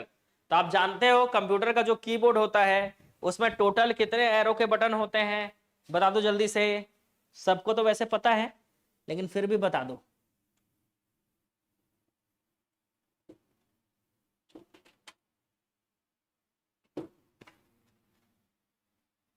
चलो भाई मैं आपको कीबोर्ड भी दिखा देता हूं, ये रहा कीबोर्ड। इस कीबोर्ड में यहां पर देखो 1 2 3 4 4 एरो के बटन दिख रहे होंगे, ठीक है। तो कीबोर्ड में कुल कितने एरो के बटन होते हैं भाई, तो कीबोर्ड में कुल 4 एरो के बटन होते हैं। कितने, 4 एरो, ठीक है। कीबोर्ड में कुल 4 एरो के बटन होते हैं, याद रखना, ठीक है। इसको क्या कहा जाता है, तो इन एरो के बटन्स को नेविगेशन की कहा जाता है। जो कीबोर्ड में 4 एरो के बटन होते हैं ना, ऐसे होता है।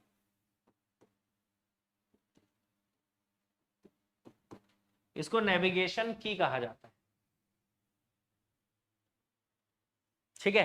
तो याद रखना इसको क्या कहा जाता है भाई, तो इसको कहा जाता है नेविगेशन की।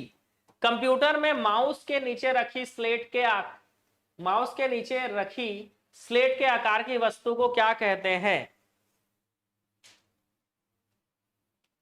अब यहां है नहीं, तो दिखा देता।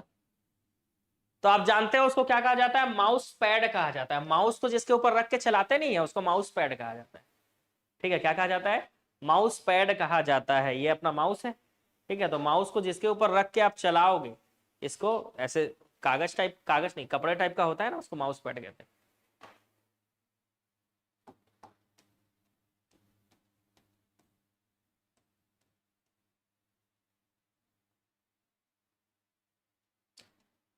डेटा किस रूप में हो सकता है, लिखित, अलिखित, अश्रव्य या ए और बी दोनों। चलो जल्दी से बता दो आंसर, डेटा किस रूप में हो सकता है।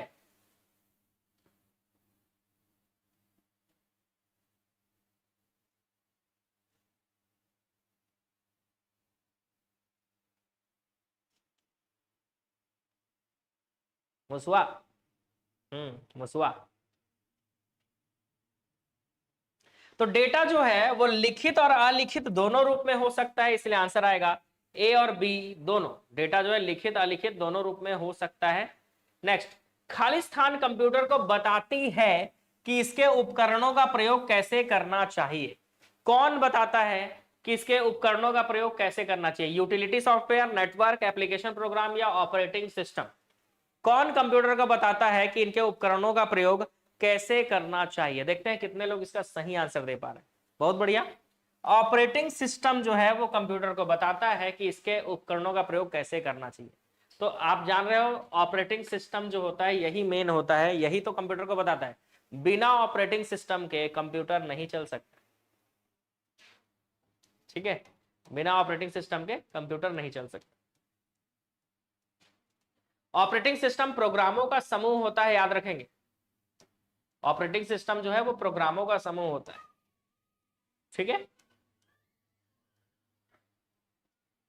एक चीज और जो मैंने अभी आपको बताया, ऑपरेटिंग सिस्टम के बिना हार्डवेयर किसी एप्लीकेशन प्रोग्राम को क्रियान्वित नहीं कर सकते।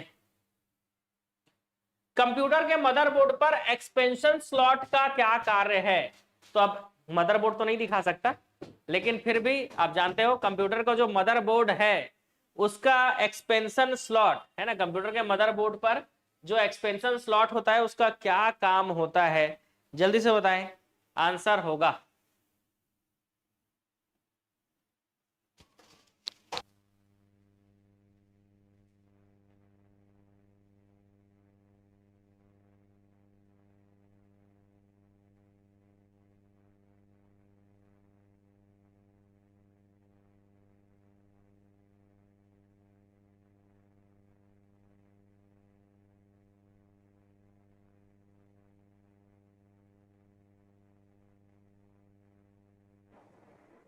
तो इंटरनल कार्ड ऐड करने के लिए एक्सपेंशन स्लॉट दिया जाता है। मदरबोर्ड पे देखना बहुत सारे एक्सपेंशन स्लॉट होते हैं, वो इंटरनल कार्ड ऐड करने के लिए होते हैं।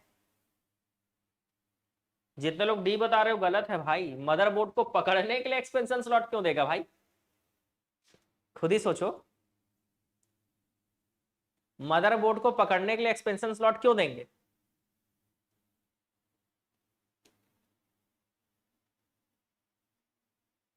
ऑप्टिकल गड़बड़ लग रहा है।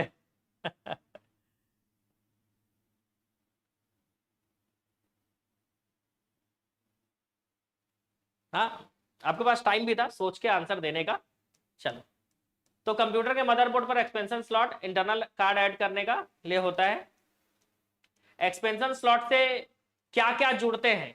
तो वीडियो कार्ड एजीपी, एएमआर मतलब मॉडेम और साउंड कार्ड, सीएनआर में मॉडेम नेटवर्क कार्ड और साउंड कार्ड हो सकते हैं, और वीईएसए में वीडियो कार्ड भी हो सकता है, पीसीआई में network card, SCSI sound card video card, PCI express में video card modem sound card network card सब जोड़ सकते हैं पीसीआई एक्सप्रेस में। मदरबोर्ड के भी बहुत सारे प्रकार होते हैं।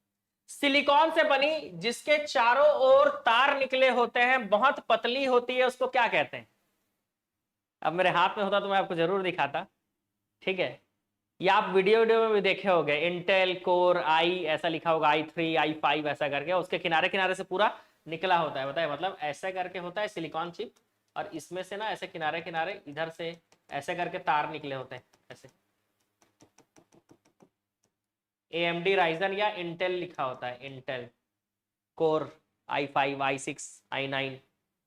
आपको कौन सा लेना चाहिए? तो नॉर्मल यूज के लिए i3 ले लेना चाहिए। i3 लैपटॉप सस्ते भी होते हैं, बहुत ज्यादा महंगे नहीं होते हैं। देखो i2 तो बहुत ही बेकार है, लेना नहीं चाहिए, फास्ट नहीं रहता। i3 ले सकते हो, i5 ले सकते हो, i7 ले सकते हो, i9 ले सकते हो, ठीक है? तो इन चारों में i9 सबसे बेस्ट होगा बिल्कुल, लेकिन आपका यूज नहीं है। कंप्यूटर लेते समय हमेशा ध्यान रखें आपका क्या यूज है। अगर आपका हैवी वर्क है, आपको डेली 12 घंटे काम करने हैं, तो आप i5 लीजिए, लेकिन अगर आपको 2 घंटे 4 घंटे 6 घंटे काम करने हैं तो उसके लिए आपका i3 काफी है नॉर्मल यूज के लिए, ठीक है? तो इसीलिए ज्यादा हैवी कंप्यूटर या लैपटॉप नहीं खरीदना चाहिए, और कंप्यूटर से अच्छा है कि लैपटॉप लेना चाहिए। उसमें आपको डिस्प्ले माउस कीबोर्ड सब रहता है, जान रहे हो, लैपटॉप में। और कंप्यूटर सिस्टम बनवाओगे तो सीपीयू अलग, और उसको कहीं ले जा भी नहीं सकते। तो लैपटॉप लेना ज्यादा अच्छा रहता है। i3 का 12th या 13th जनरेशन आ गया है, ये आप ले सकते हो अगर आपको लंबे समय तक यूज करना है उस लैपटॉप को। तो इसके कंपैरिजन में देखो, अब इतने सालों से इंटेल ने राज किया है ना, तो इसके कंपैरिजन में आ गया है AMD राइजन बोलते हैं इसको। ये गेमर्स के लिए ज्यादा अच्छा है, जो वीडियो गेम खेलते हैं, आपको नहीं खेलना चाहिए।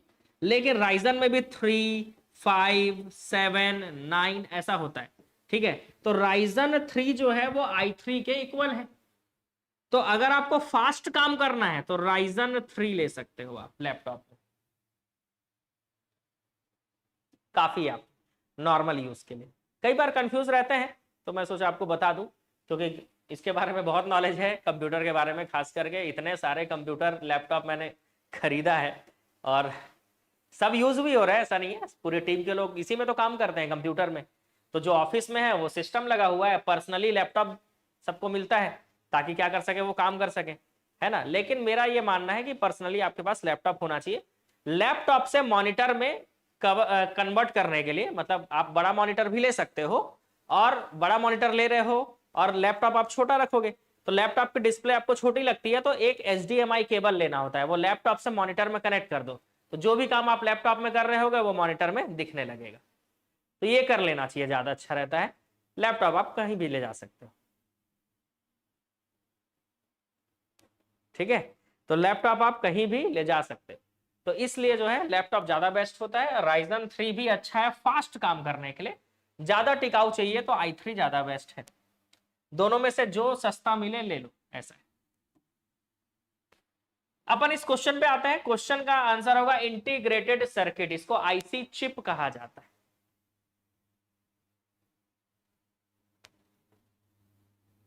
मैथ्स में कितना क्वेश्चन आएगा आमीन में? आमीन का सिलेबस देख लो, 20 नंबर है शायद।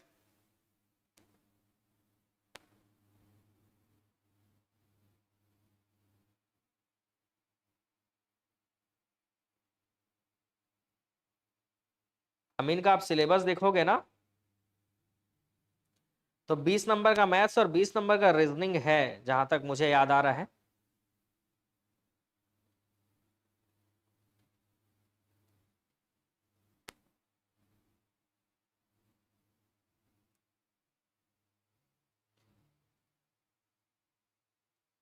बता देता हूं तुरंत देख के आपको।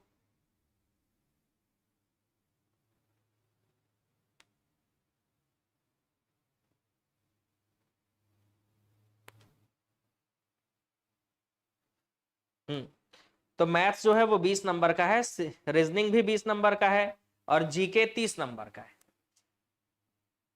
30 का नहीं है भाई, 20 का है। मेरे को पता था, मैं जैसे ही बोलूंगा 20 तो आप बोलोगे 30। इसलिए मैं बोला एक बार कंफर्म करना जरूरी है। 20 नंबर का मैथ्स है, और जो रीजनिंग है वो 30, रीजनिंग भी 20 नंबर का है, और जीके जो है वो 30 नंबर का है। ये कंप्यूटर हिंदी इंग्लिश आप जान रहे हो 10-10 नंबर का है। लगभग सिलेबस सेम रहता है, आप कहीं का भी पटवारी दिला रहे होगे, लगभग सिलेबस आमीन पटवारी का सिलेबस सेम रहता है। Computer Hindi English GK maths reasoning रहना ही रहना है, ठीक है। चलो, तो ये हो गया आपका इंटीग्रेटेड सर्किट, ठीक है। Integrated circuit IC chip. Integrated circuit के भी 2-3 प्रकार होते हैं जो आपको पढ़ने होंगे, पढ़ लो, थोड़ा डिटेल में चल ही रहे हैं हम आज के क्लास में हम। तो डिजिटल इंटीग्रेटेड सर्किट होता है, याद रखना, ये बाइनरी इनपुट पर कार्य करता है। एक होता है एनालॉग, है ना, जो लगातार सिग्नल ग्रहण करने में किया जाता है, जैसे रेडियो, एनालॉग इंटीग्रेटेड सर्किट। एक होता है मिक्स सिग्नल इंटीग्रेटेड सर्किट, इसका प्रयोग एनालॉग सिग्नल को डिजिटल सिग्नल तथा डिजिटल सिग्नल को एनालॉग सिग्नल में बदलने के लिए किया जाता है।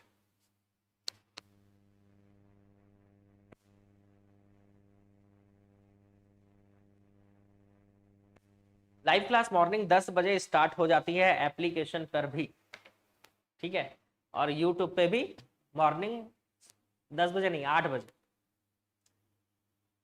और एप्लीकेशन पे तो मॉर्निंग 7 बजे स्टार्ट हो जाती है।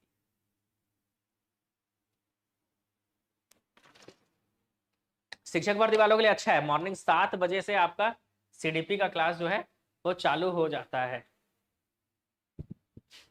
ठीक है। चलो आगे बढ़ते हैं।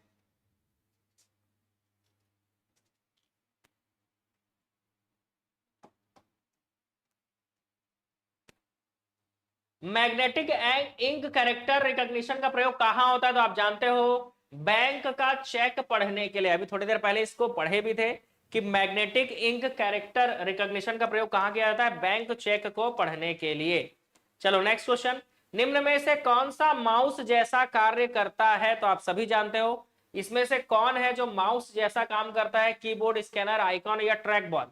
तो ट्रैक बॉल माउस जैसा काम होता है, इस तरह से कुछ इसमें बीच में बॉल लगा होता है, ठीक है, इसमें कुछ बीच में बॉल लगा होता है, ठीक है, ऐसा होता है ट्रैक बॉल, बीच में बॉल लगा होता है।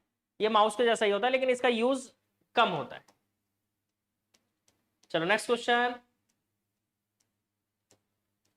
माउस का कौन सा बटन सामान्यतः ओके के लिए उपयोग में लाया जाता है? तो जो भी आप मुसवा लोगे या मुसवा बनाओगे तो ये है लेफ्ट क्लिक और ये है राइट क्लिक। तो बायां या दायां, और बीच में एक गोला भी होता है, जान रहे हो आप?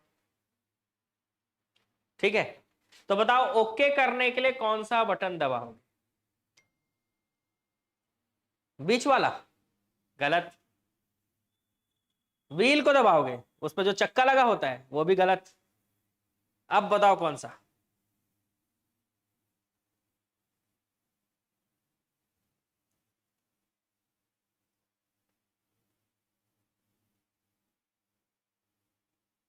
तो आप माउस चलाए हो? नहीं चलाए हो तो याद रखना बायां बटन लेफ्ट क्लिक। आपको कौन सा क्लिक करना होगा? लेफ्ट क्लिक करना होगा। ठीक है, क्या करना होगा भाई? लेफ्ट क्लिक करना होगा। ठीक है, तो याद रखना आपको लेफ्ट क्लिक करना होगा।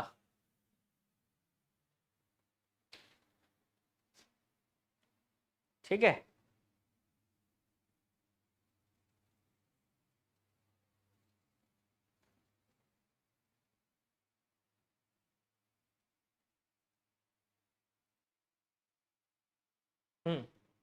चलो नेक्स्ट क्वेश्चन की ओर चले। नेक्स्ट क्वेश्चन आपका ये रहा, जल्दी से इसका आंसर देंगे। ठीक है, आउटपुट।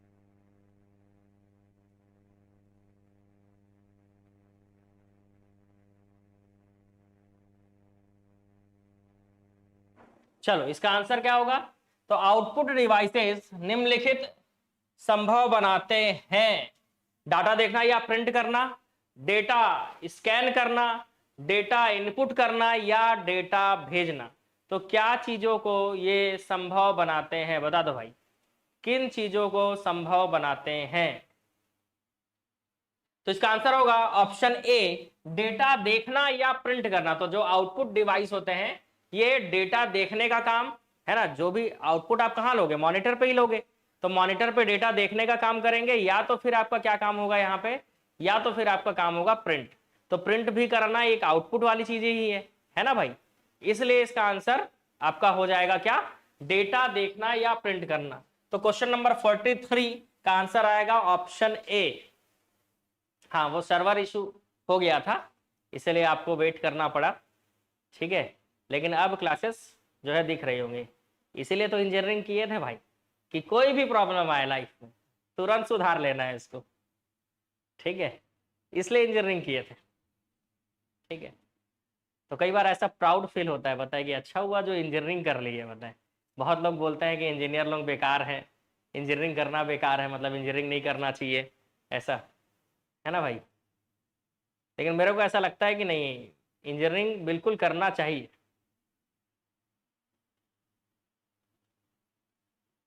क्या क्वेश्चन है भाई आपका? तो हो गई चीजें, ठीक हो गई। चलो आगे बढ़ते हैं। नेक्स्ट क्वेश्चन,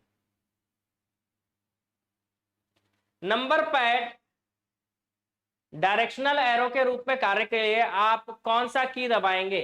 तो नंबर पैड का जो डायरेक्शनल एरो होता है ना, नंबर पैड का डायरेक्शनल एरो के रूप में कार्य करने के लिए आप कौन सा की दबाते हो? Num lock, cap lock, arrow lock या शिफ्ट? चल, हाँ, टेंशन लेने वाली बात नहीं है। देखो, जो भी क्लासेस हो रही हैं वो रिकॉर्डेड आपको मिलेगा ही, चाहे वो क्लासेस यूट्यूब पे हो रही हो चाहे एप्लीकेशन पे हो रही हो। अब एक दिन में मॉर्निंग 7 से, है ना, 7 से शाम को या रात को 9 बजे तक ही हम क्या कर सकते हैं? क्लास ले सकते हैं। अब रात भर तो पढ़ाएंगे नहीं, और इस बीच में जितने भी टीचर क्लास ले रहे हैं वो इसी बीच में लेंगे। और एक साथ 3 या 4 स्टूडियो से क्लास चल रहा होता है ना, तो एक साथ एक से ज्यादा टीचर तो रहेंगे ही। ठीक है, तो आप दोनों एक साथ कैसे अटेंड कर पाओगे भाई? ये टेक्नोलॉजी अभी नहीं आया है कि आप दोनों क्लास एक साथ अटेंड कर सको या 3 क्लास एक साथ अटेंड कर सको। पॉसिबल ही नहीं है कि आप तीन क्लास एक साथ अटेंड कर लो। तो इसका सॉल्यूशन क्या है? तो सिंपल सा सॉल्यूशन ये है कि अगर आपको अभी एमसीक्यू करना है तो मेरे क्लास में रहिए, थ्योरी करना है तो मेरी टीम के किसी भी टीचर्स की जो क्लास चल रही होगी उस क्लास में जा सकते हो। आप एक टाइम पर एक क्लास ही अटेंड कर सकते हैं। ठीक है, तो बचे 2 क्लास का क्या करें, वो आपको रिकॉर्डेड देखना होगा। कुछ मेहनत घर में करेंगे हम, तो वो आपको रिकॉर्डेड देखना होगा। जो क्लासेस सेम टाइम पे चल रही है लेकिन आपके लिए इंपॉर्टेंट है, तो आप उसको रिकॉर्डेड देखिए। ऑनलाइन वालों, आप लोगों के लिए मैं एक ही चीज कहूंगा कि कंटेंट आपको मिल जा रहा है घर में बैठे बैठे, इस चीज के लिए आपको थैंक यू बोलना चाहिए भाई। ठीक है, कि आपको घर में बैठे बैठे कंटेंट मिल जा रहा है। लेकिन इसमें भी आप बोलोगे कि सर समस्या है, एक टाइम पे एक ही क्लास चलना चाहिए, तो सारे सब्जेक्ट की क्लास एक दिन में कैसे हो पाएगी? हो पाएगी क्या बताइए?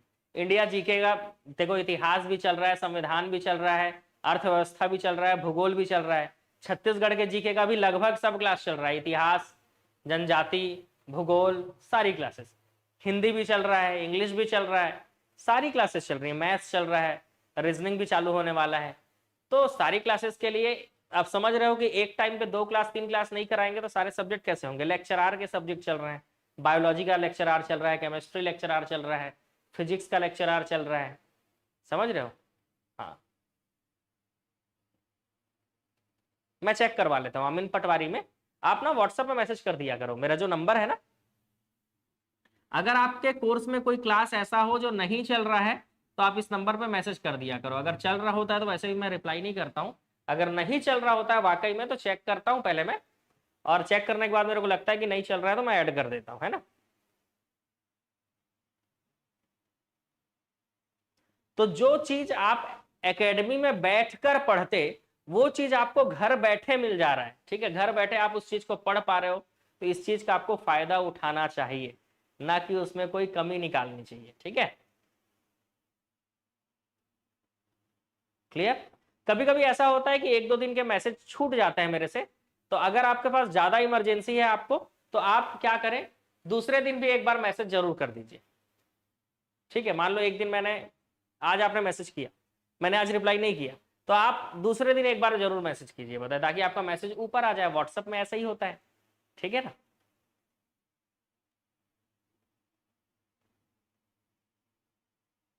हम्म, हिंदी की क्लासेस स्टार्ट होने वाली है, हिंदी की क्लासेस। वो फ्लो फ्लो में मैं बोल दिया, इंग्लिश तो मेरा चल ही रहा है। हिंदी की क्लासेस जो है, इंग्लिश में पढ़ा रहा हूँ आप लोगों को बहुत डिटेल से, है ना। और हिंदी की क्लासेस जो है वो चालू जैसे ही हो जाएंगी तो मैं आप सभी को मिलेगा, चिंता मत करो।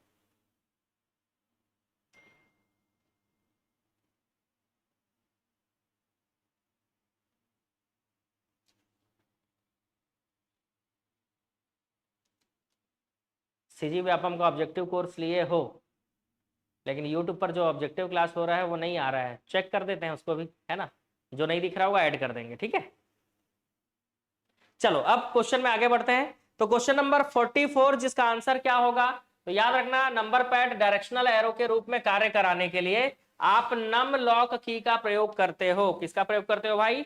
नम लॉक की का। अगर देख पा रहे होगे तो कीबोर्ड में देख सकते हो, यहां पर आपको दिखेगा नम लॉक की। ये जो कीबोर्ड वाला जो बटन है ना, सॉरी, नंबर पैड वाला जो बटन है ना, ये न्यूमेरिकल पैड जिसको बोलते हैं, इसमें 1 2 3 4 5 6 7 8 9 के बाद नंबर लॉक लिखा होता है, नम लॉक, यही बटन है वो।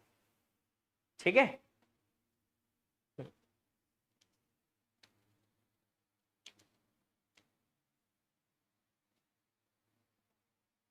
बढ़ रहा हूं भाई, आगे बढ़ रहा हूं क्वेश्चन में, मुझे पता है आपका समय कीमती है। ठीक है, आप चिंता मत करो, क्वेश्चन बिल्कुल सही समय पे कंप्लीट कर दूंगा मैं, बिल्कुल सही समय।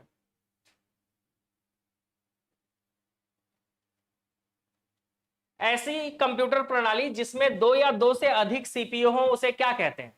तो जब 2 या 2 से अधिक सीपीयू हो उसे मल्टी प्रोसेसर कहा जाएगा। क्या कहा जाएगा भाई? मल्टी प्रोसेसर कहा जाएगा, क्योंकि 2 या 2 से अधिक प्रोसेसर आपको देखने को मिल रहा है यहां पर, इसलिए।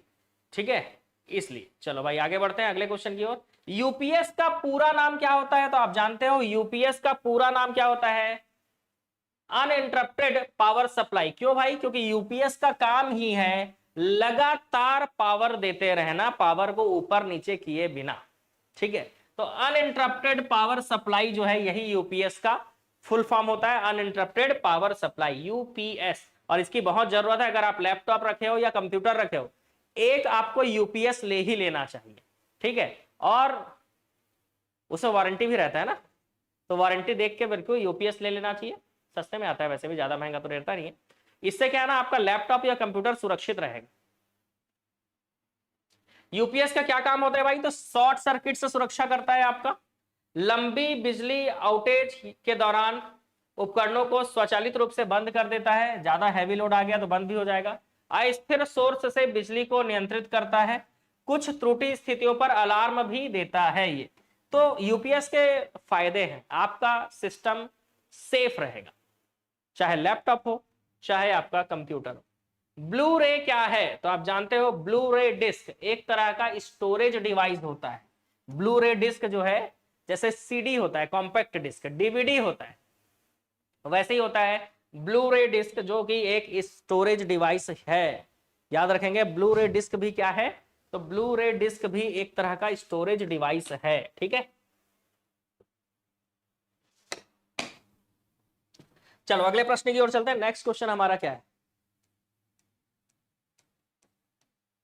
ब्लू रे डिस्क की जो भंडारण क्षमता है वो 25 जीबी तक होता है एक लेयर में, और 50 जीबी होता है दो लेयर में। दोनों तरफ है ना अगर, तो 50 जीबी, और एक लेयर है तो 25 जीबी, ठीक है। Blue ray disc. ओसीआर का full form optical card reader या कैरेक्टर रीडर, ठीक है, या ऑप्टिकल कैरेक्टर रिकॉग्निशन या ऑप्टिकल कैश रीडर। तो कैश का मामला है भाई, देख लो क्या पता सही हो जाए। चलो जल्दी से कमेंट करके बता दो, ओसीआर का फुल फॉर्म क्या होगा। ओसीआर का फुल फॉर्म क्या होगा। Option C, very good, optical character recognition, ठीक है। ऑप्टिकल कैरेक्टर रिकॉग्निशन होगा ओसीआर का फुल फॉर्म। नेक्स्ट, निम्नलिखित में से कौन सी मेमोरी डिवाइस है, floppy disk, CRO, printer, bit. देखो भाई, तो आप जान रहे हो, हालांकि इसका यूज नहीं होता, लेकिन फ्लॉपी डिस्क एक मेमोरी डिवाइस ही था, ठीक है। तो फ्लॉपी डिस्क जो है 1.44 MB, फ्लॉपी डिस्क एक मेमोरी डिवाइस ही था, है ना, भले इसका यूज नहीं होता ज्यादा। CRO, cathode ray oscilloscope. CRO जो है, इसका प्रयोग इलेक्ट्रिक और इलेक्ट्रॉनिक सर्किट और विश्लेषण के बेस वेव फॉर्म्स को मापने के लिए किया जाता है। तो ये सीआरओ भी आपको पता चल गया। सीआरटी तो आपको पता था ही, कैथोड रे ट्यूब, लेकिन सीआरओ के बारे में लिखो भाई। कैथोड रे ट्यूब नहीं है, ऑसिलोस्कोप है। इसका उपयोग इलेक्ट्रिक और इलेक्ट्रॉनिक सर्किट और विश्लेषणों के वेव फॉर्म्स को मापने के लिए किया जाता है। तो ये आप नोट कर, क्योंकि ये आपके लिए नया है। जो भी चीज आपको नया लगे वो आपको नोट करना चाहिए, ठीक है। तो ये आप नोट कर लीजिए सीआरओ के बारे में। बाकी प्रिंटर तो आप जानते हो कि प्रिंटर एक क्या है भाई, तो प्रिंटर एक आउटपुट डिवाइस है। प्रिंटर क्या है, एक आउटपुट डिवाइस। वह एक युक्ति जिसके द्वारा आंकड़ों को टेलीफोन के माध्यम से बाइनरी सिग्नलों की सहायता से भेजा जाता है, उसे क्या कहते हैं। तो टेलीफोन के आंकड़े हैं, तो सीधी सी बात है किसके थ्रू भेजा जाएगा, मॉडेम। आंसर क्या आएगा, ऑप्शन ए मॉडेम आएगा। मॉडेम का फुल फॉर्म बता दो, मॉडेम का फुल फॉर्म जल्दी से टाइप कर दो, मॉडेम का फुल फॉर्म।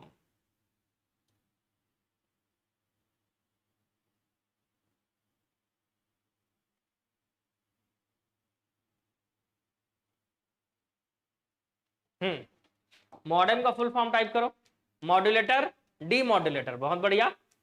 तो मॉडेम का फुल फॉर्म क्या होता है, तो मॉडेम का फुल फॉर्म होता है मॉड्यूलेटर, डीमॉड्यूलेटर। और मॉडेम का विशेषता क्या है भाई, तो ट्रांसमिशन स्पीड हो, एरर डिटेक्शन एंड करेक्शन हो, संपीड़न हो, ये सब इसकी खासियत है। सॉफ्टवेयर के लिए एक अन्य शब्द आप जानते हो, सॉफ्टवेयर जो है वो प्रोग्रामों का समूह होता है।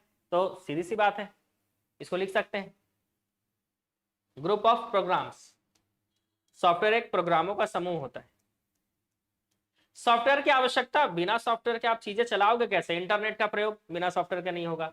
डेटा को मैनेज करने के लिए सॉफ्टवेयर चाहिए, प्रेजेंटेशन बनाने के लिए सॉफ्टवेयर चाहिए, चार्ट बनाने के लिए सॉफ्टवेयर चाहिए, कंप्यूटर चालू करने के लिए सॉफ्टवेयर चाहिए, लेटर टाइप करने के लिए सॉफ्टवेयर चाहिए। सॉफ्टवेयर के बिना कंप्यूटर कैसे चलेगा? कंप्यूटर में कितने प्रकार के मेमोरी पाई जाती है? अच्छा क्वेश्चन।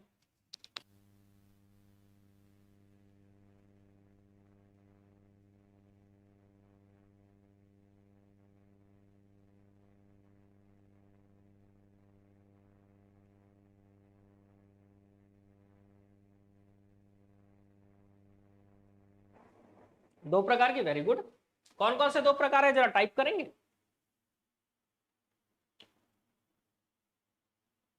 कंप्यूटर में दो प्रकार की मेमोरी पाई जाती है, लेकिन कौन कौन से दो प्रकार के मेमोरी? तो कंप्यूटर में जो दो प्रकार का मेमोरी होता है, एक होता है प्राइमरी मेमोरी जिसको मेन मेमोरी कहते हैं, और दूसरा होता है सेकेंडरी मेमोरी जिसको ऑक्सिलरी मेमोरी भी कहा जाता है। याद रखना, कंप्यूटर में जो दो प्रकार के मेमोरी पाई जाती है उसमें पहला है प्राइमरी मेमोरी जिसको मेन मेमोरी कहा जाता है, इसके अंतर्गत कैश, रैम, रोम होता है। और दूसरा होता है सेकेंडरी मेमोरी जिसके अंतर्गत magnetic tape, hard disk, floppy disk, जिसका यूज तो अब नहीं होता है, सीडी है ना, विंचेस्टर डिस्क, ये सब का प्रयोग किया जाता है। इसमें से कौन कंप्यूटर का स्टोरेज डिवाइस है? एएलयू तो नहीं है, क्योंकि एएलयू सीपीयू में होता है। कंट्रोल का संकलन भी नहीं है, माउस भी नहीं है। रैम, रैम एक स्टोरेज डिवाइस है। अभी पढ़ा आपने कि मेमोरी दो प्रकार का होता है, प्राइमरी और सेकेंडरी। प्राइमरी में आपने पढ़ा था रैम को, ठीक है, प्राइमरी में आपने रैम को पढ़ा था। रैम का full form random access memory, और इसका काम क्या होता है? तो रैम कंप्यूटर्स में हो रहे वर्तमान काम, जैसे अभी कंप्यूटर चल रहा है, कंप्यूटर अभी चल रहा है, जो भी लाइव स्ट्रीम हो रहा है वो किसके थ्रू हो रहा है? रैम। इंस्ट्रक्शंस, कमांड लोड करना, ये सब रैम का काम है। रैम अगर नहीं होगा तो ये चीजें हो ही नहीं पाएंगी, आप मुझसे कनेक्ट ही नहीं हो पाओगे बिना रैम के। रैम सीपीयू को डेटा और इंस्ट्रक्शंस देता है। कंप्यूटर में रैम का मुख्य मेमोरी के रूप में प्रयोग होता है। तो याद रखना, रैम जो है कंप्यूटर का मेन मेमोरी होता है, ठीक है, रैम जो है वो कंप्यूटर का मेन मेमोरी होता है। नेक्स्ट, लॉजिकल गेट नहीं है इसमें। तो आप एंड गेट पढ़े होगे, और गेट पढ़े हो, नॉट गेट पढ़े हो, लेकिन नेट टाइप का कोई गेट नहीं होता, नेट नहीं होता, नैंड होता है ना, नॉर होता है, लेकिन ये नेट जैसा चीज आपने नहीं पढ़ा हो। तो कौन सा गेट नहीं है? तो नेट नहीं है, एंड और नॉट, नैंड, नॉर, ये सब होता है, लॉजिकल गेट होता है। बेसिक रूप से नॉट, एंड और होते हैं। यूनिवर्सल गेट होते हैं नैंड और नॉर, जो मैं आपको बता रहा था, ठीक है। और स्पेशल पर्पस वाले जो गेट होते हैं एक्स और एक्स नॉर होते हैं। तो ये कुछ गेट है जो आप लिख लो, ये वाला आपके लिए नया होगा तो ये आपको लिखना होगा। बेसिक गेट तो आपको पता है, लॉजिकल गेट जो होता है नॉट, नॉट, एंड और आपको पता होगा। यूनिवर्सल गेट भी आपको पता होगा, नैंड और नॉर। स्पेशल पर्पस गेट आप पहली बार देख रहे होगे तो ये आप लिख लीजिए,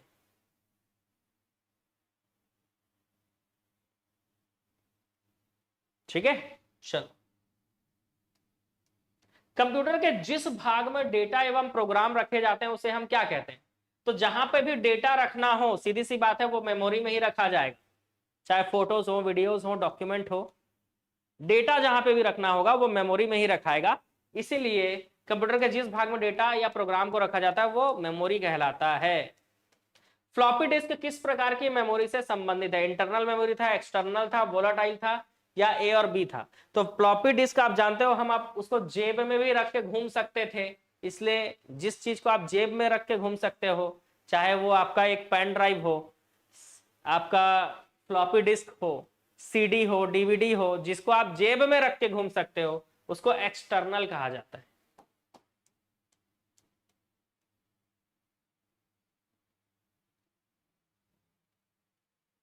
थोड़ा सा देख लो सेकेंडरी वाले को।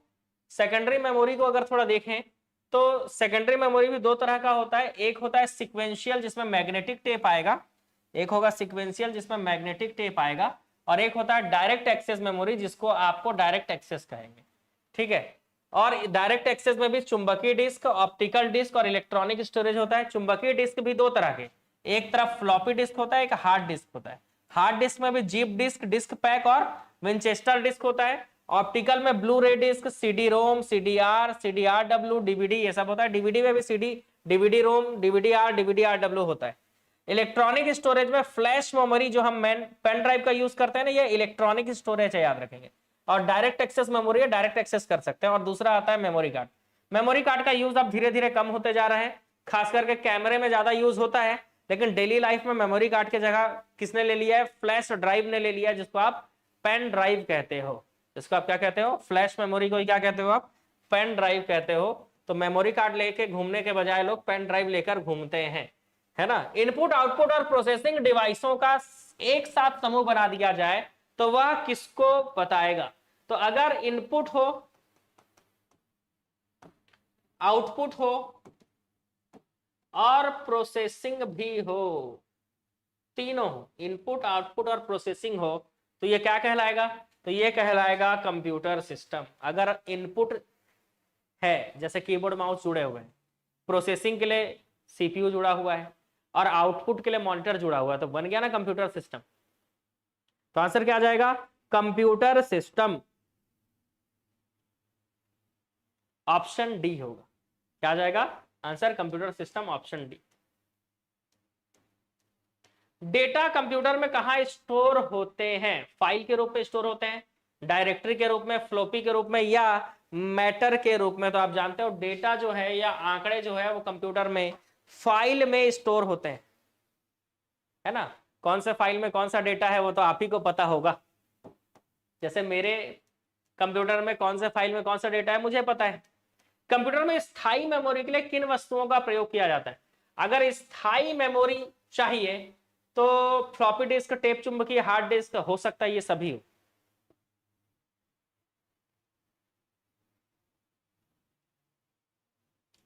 तो कंप्यूटर में स्थायी मेमोरी के लिए इन सभी चीजों का प्रयोग किया जाता है। स्थायी मेमोरी मतलब कंप्यूटर बंद होने के बाद भी आपका डेटा सुरक्षित है। खाली स्थान बैकअप में कंप्यूटर के प्रत्येक प्रोग्राम, डेटा और सिस्टम फाइल की एक कॉपी होती है। तो कौन सा बैकअप? फुल बैकअप हो, फुल बैकअप हो तो कंप्यूटर का हर एक चीज उसमें आपको मिलेगा, अगर फुल बैकअप। ठीक है, तो फुल बैकअप में कंप्यूटर का हर एक चीज आपको उसमें मिलता है। प्राइमरी मेमोरी कहां जमा होती है? तो प्राइमरी मेमोरी में क्या जमा होता है? केवल डेटा, प्रोग्राम, परिणाम, या सभी? तो आप जानते हो प्राइमरी मेमोरी जो है इसमें डेटा, प्रोग्राम, परिणाम सब होता है। केवल डेटा नहीं होगा, केवल प्रोग्राम नहीं होगा, केवल परिणाम नहीं होगा। प्राइमरी मेमोरी मतलब मेन मेमोरी में सब कुछ होता है। तो उपर्युक्त सभी आएगा। क्या आएगा? उपर्युक्त सभी। नेक्स्ट क्वेश्चन, इंटरनल स्टोरेज किस प्रकार का स्टोरेज है? तो जो इंटरनल है वही तो प्राइमरी कहलाएगा ना भाई। जो इंटरनल है, इंटरनल स्टोरेज ही तो प्राइमरी मेमोरी कहलाएगा या मेन मेमोरी कहलाएगा? जो अंदर में है। Computer program high level programming language में लिखे जाते हैं, बिल्कुल आप भी ये मानते होंगे, मैं भी ये मानता हूं कि कंप्यूटर के जो प्रोग्राम है वो हाई लेवल प्रोग्रामिंग में बिल्कुल लिखे जाते हैं। तथापि प्रोग्राम को के मानव पठनी पाठ को क्या कहा जाता है? तो मानव जो उसको पढ़ सके उसको क्या कहा जाता है? तो मानव उसको पढ़ सके उसको सोर्स कोड कहा जाता है। सोर्स कोड को पढ़ सके।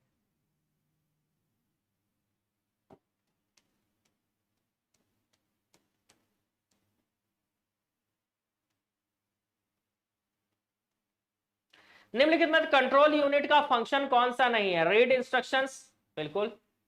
Execute instructions, interpret instructions, direct operation नहीं। जब तक आप कमांड नहीं दोगे कंट्रोल यूनिट जो है अपने आप ऑपरेशन नहीं करेगा। कमांड देना जरूरी है, ठीक है। तो कंट्रोल यूनिट के ये तीनों फंक्शन होते हैं, रीड, इंस्ट्रक्शंस को रीड करना, एग्जीक्यूट करना, इंटरप्रेट करना, लेकिन डायरेक्ट ऑपरेशंस नहीं कर सकता कंट्रोल यूनिट। कंप्यूटर की भौतिक स्मृति, फिजिकल मेमोरी में संग्रहित परिणाम निकालने के लिए प्रक्रिया को किस जाना जाता है? क्या कहते हैं? तो कंप्यूटर के मेमोरी में जो भी है उसको जानने के लिए आप क्या करते हैं? आउटपुट प्रोसेस, क्योंकि आउटपुट चाहिए ना आपको, तो इसको क्या कहा जाएगा? आउटपुट प्रोसेस कहा जाएगा, क्योंकि आपको चाहिए क्या? आउटपुट। ठीक है, चलो नेक्स्ट क्वेश्चन। कंप्यूटर के संदर्भ में ट्रैकर बॉल एक खाली स्थान डिवाइस है। तो कंप्यूटर के संदर्भ में जो ट्रैकर बॉल होता है वो एक इनपुट डिवाइस है। क्यों? क्योंकि वो माउस की तरह काम करता है। और माउस क्या है भाई? तो माउस एक इनपुट डिवाइस है। माउस क्या है? तो माउस एक इनपुट डिवाइस है। ठीक है, चलो अच्छी बात है। अगला क्वेश्चन, कंप्यूटर के क्षेत्र में लीफो का पूर्ण रूप। बहुत बढ़िया क्वेश्चन है। लीफो, देखते हैं कितने लोग इसका प्रश्न, अरे आंसर दे भी दिए, क्या बात है। लीफो का पूर्ण रूप है last in first out. LIFO का फुल फॉर्म क्या होता है? Last in first out. Peripheral input output में कितने आउटपुट पोर्ट होते हैं? तो जो पेरिफेरल इनपुट आउटपुट होता है, आईओ का मतलब इनपुट आउटपुट है, इसमें टोटल 256 आउटपुट पोर्ट होते हैं। याद रखना कितने? 256 आउटपुट पोर्ट होते हैं। ओसीआर का फुल फॉर्म क्या है? Optical computer, optical character recognition. मतलब कौन सा ऑप्शन दिख रहा है? ओसीआर का full form optical character recognition. ठीक है, ऑप्टिकल कैरेक्टर रिकॉग्निशन। कौन सा एक इनपुट डिवाइस है? Projector, headphone, inkjet printer? नहीं, ये आउटपुट है, ये भी आउटपुट है, ये भी output. Optical character reader read करेगा और कंप्यूटर को भेजेगा, तो इनपुट हुआ ना। हाँ, चलो अच्छी बात है। रीड करके कंप्यूटर को भेजेगा, इसीलिए हो गया क्या? इनपुट। निम्नलिखित में से कौन सी आउटपुट डिवाइस नहीं है?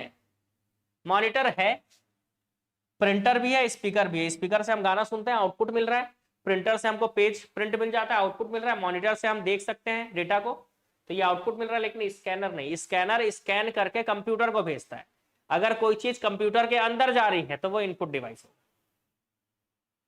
ठीक है, तो scanner input device, output device नहीं।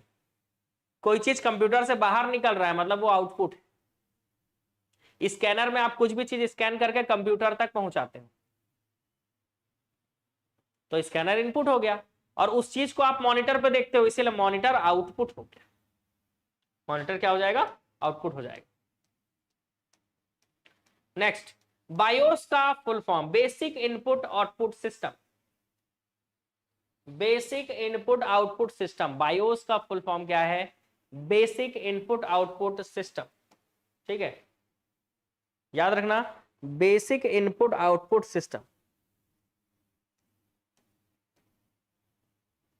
चलो,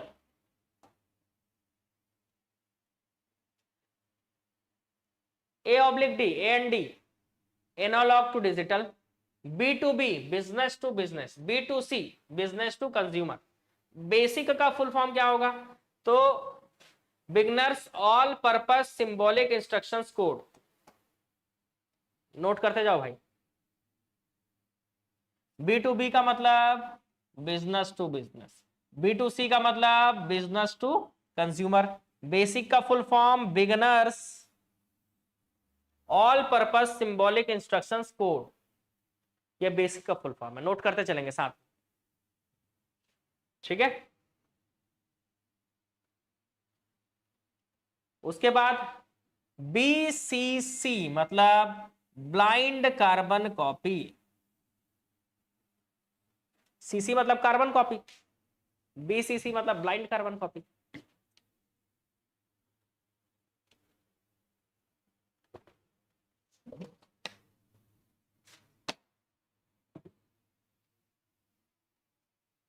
चलो आगे, BCD।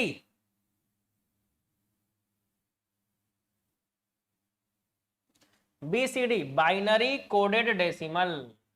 BCD binary coded decimal. BCR bar code reader. BPI bits पर इंच, सॉरी बाइट्स पर इंच, बाइट्स पर इंच। BPI बाइट्स पर इंच। BPS बिट्स पर सेकेंड। ये सब आपको नोट करना है। हॉस्टल वार्डन में आया था? बिल्कुल आएगा।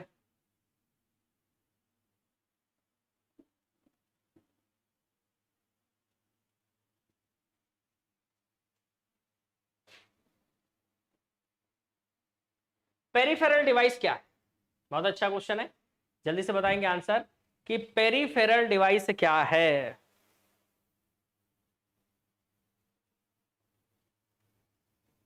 पेरिफेरल डिवाइस,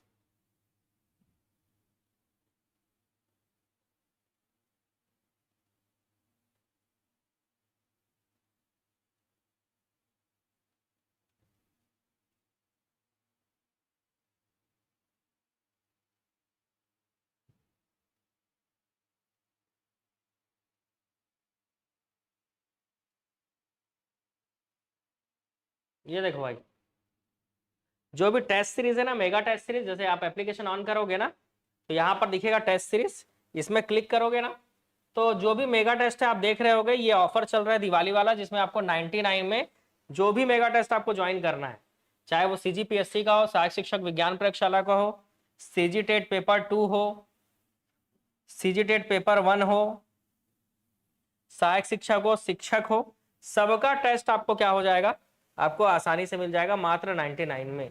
आमीन का भी आपको मिल जाएगा ना 99 में। और जैसे आप एप्लीकेशन ऑन करते हो तो स्टार्टिंग में ही यहां पर आप देख सकते हो, सीजी एग्जाम्स में ही आप क्लिक करोगे, सॉरी सीजी एग्जाम नहीं, शिक्षक भर्ती में अगर आप क्लिक करते हो तो जो भी ऑब्जेक्टिव कोर्स हैं, चाहे वो सीजी टेट का हो, चाहे शिक्षक हो, सहायक शिक्षक हो, यहां पर ऑब्जेक्टिव कोर्स लॉन्च हो चुका है शिक्षक भर्ती के लिए, क्योंकि पीएससी व्यापम का तो चल ही रहा है, लेकिन शिक्षक भर्ती वाले बच्चों का ही मैसेज था कि हमको भी ऑब्जेक्टिव कोर्स चाहिए, तो वो आपको यहां से मिल जाएगा। ठीक है, बाकी कोई भी कोर्स ज्वाइन करना हो आपको यहां से मिल ही जाता है। ठीक है, चलो तो हम लोग आ जाते हैं अपने क्वेश्चन पे। हमारा क्वेश्चन था कि पेरिफेरल डिवाइस क्या होता है। तो पेरिफेरल डिवाइस की अगर हम बात करें तो पेरिफेरल डिवाइस उसको बोलते हैं जो ऐसे आंतरिक या बाह्य डिवाइस है जो सीधे कंप्यूटर से जुड़ते हैं और कंप्यूटर के प्राथमिक कार्यों में योगदान, लेकिन कंप्यूटर के प्राथमिक प्राइमरी काम में तो योगदान नहीं देते, लेकिन कंप्यूटर से जुड़ते हैं। पेरिफेरल डिवाइस मतलब जैसे स्पीकर को जोड़ रहे हो आप, समझ रहे हो?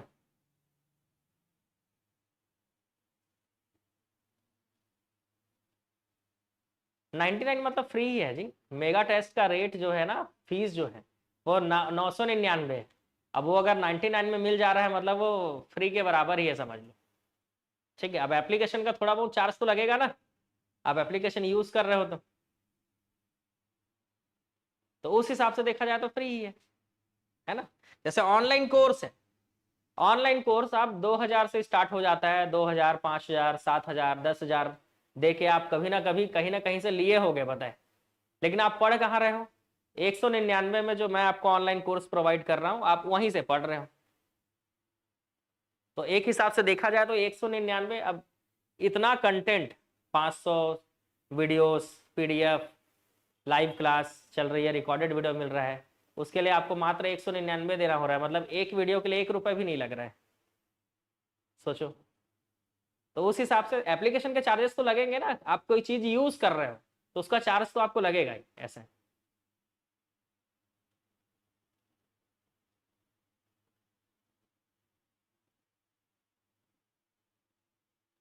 अब चार्ज कितना लग रहा है इस पर डिपेंड करता है। इसी चीज, यही चीज आप 2000 में खरीदोगे, 5000 में भी खरीद सकते हो, आपकी इच्छा है, 10,000 में भी ये कोर्स खरीद सकते हो आप।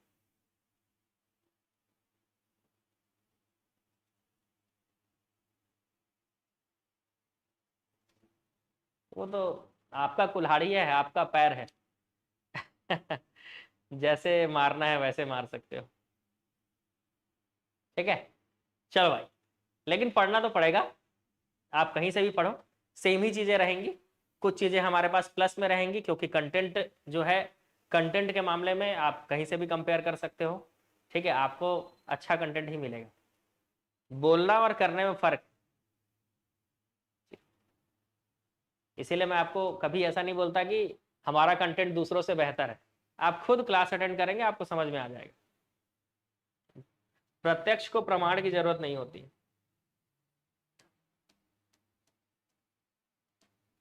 निम्नलिखित में से कौन सा कंप्यूटर सिस्टम के संदर्भ में एक आउटपुट डिवाइस है? तो plotter, light pen, magnetic scanner, scanner तो इनपुट डिवाइस है, ट्रैक बॉल भी, लाइट पेन और प्लॉटर, लाइट पेन भी इनपुट डिवाइस है। प्लॉटर से बड़े बड़े फ्लैक्स बनाए जाते हैं, तो प्लॉटर एक प्रकार का आउटपुट डिवाइस कहलाएगा, बाकी सब इनपुट डिवाइस है। नहीं, टेलीग्राम में नहीं, इसका पीडीएफ हो, लाइव क्लास हो, रिकॉर्डेड वीडियो हो, सारा कुछ आपको एप्लीकेशन में ही मिलेगा, ऑल इन वन सॉल्यूशन, एक जगह। ठीक है, तो आंसर आएगा आपका प्लॉटर। ठीक है, आंसर क्या आ जाएगा आपका? प्लॉटर।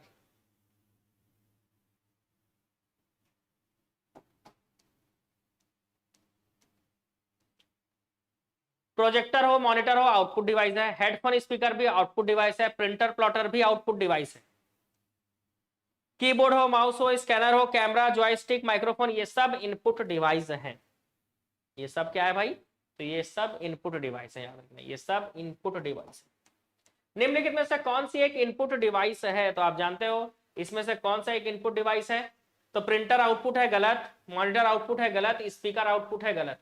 माउस एक इनपुट डिवाइस है, क्योंकि माउस से जो भी करोगे वो कंप्यूटर में जाएगा।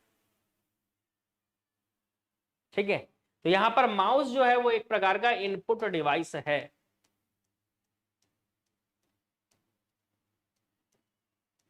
इनमें से कौन सा कंप्यूटर का आउटपुट उपकरण नहीं है? प्रिंटर है, प्रोजेक्टर है, मॉनिटर है, स्कैनर नहीं है। क्यों भाई? क्योंकि स्कैनर इनपुट डिवाइस है। स्कैनर क्या है? स्कैनर इनपुट डिवाइस है। ठीक है, स्कैनर क्या है? तो स्कैनर एक इनपुट डिवाइस है।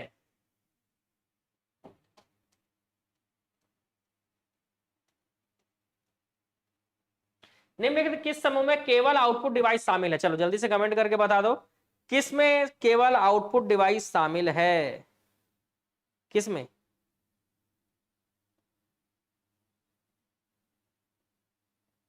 कितने लोग वीडियो को देख रहे हो?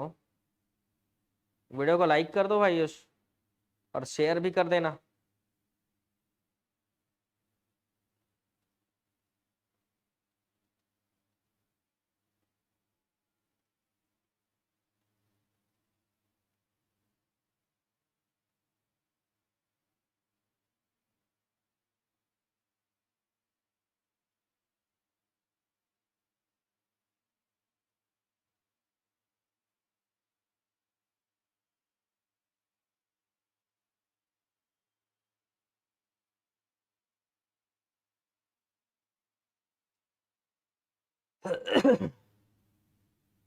चलो, क्या आंसर ले रहे हो?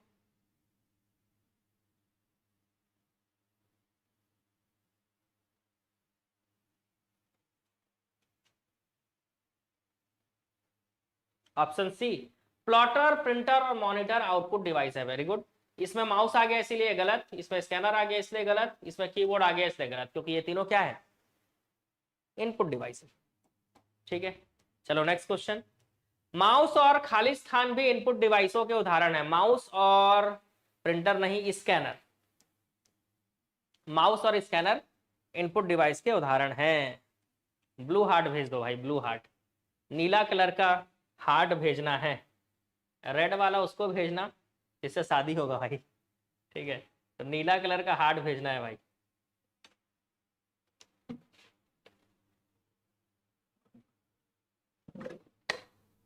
रेड वाला किसी एक को ही देना भाई।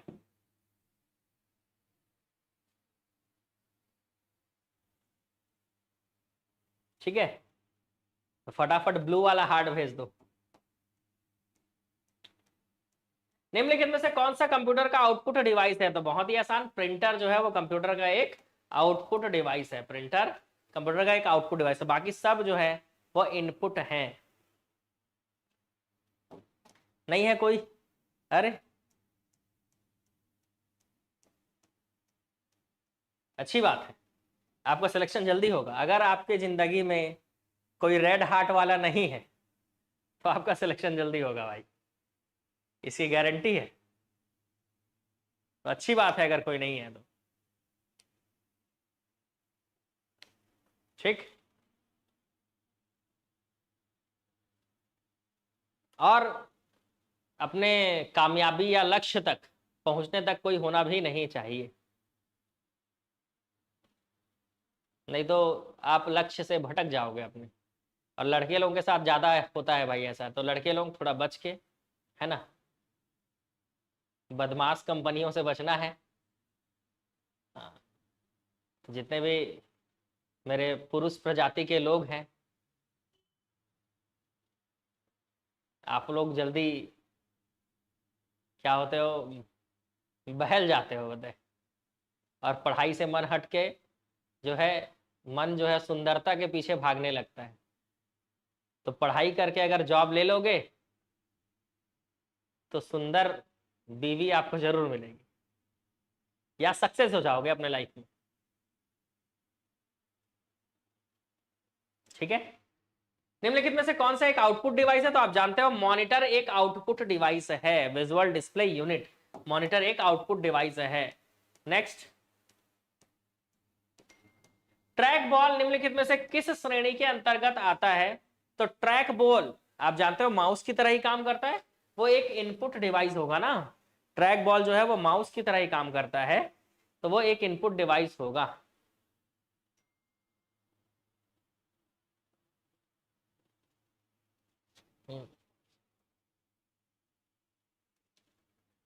ठीक है। तो गृहस्थ जीवन में तो आपको जाना ही होगा, आज नहीं तो कल। लेकिन गृहस्थ जीवन में जाने से पहले, गृहस्थ में आप डूब ना जाओ, गृहस्थ जीवन में परेशानियों का बोझ ढोते ढोते बुजुर्ग ना हो जाओ और गृहस्थ जीवन को एंजॉय ही ना कर पाओ, इसके लिए आपको पहले अपने लक्ष्य को पाना होगा, तब जाकर आपका गृहस्थ जीवन जो है बेहतरीन हो जाएगा। ठीक है ना।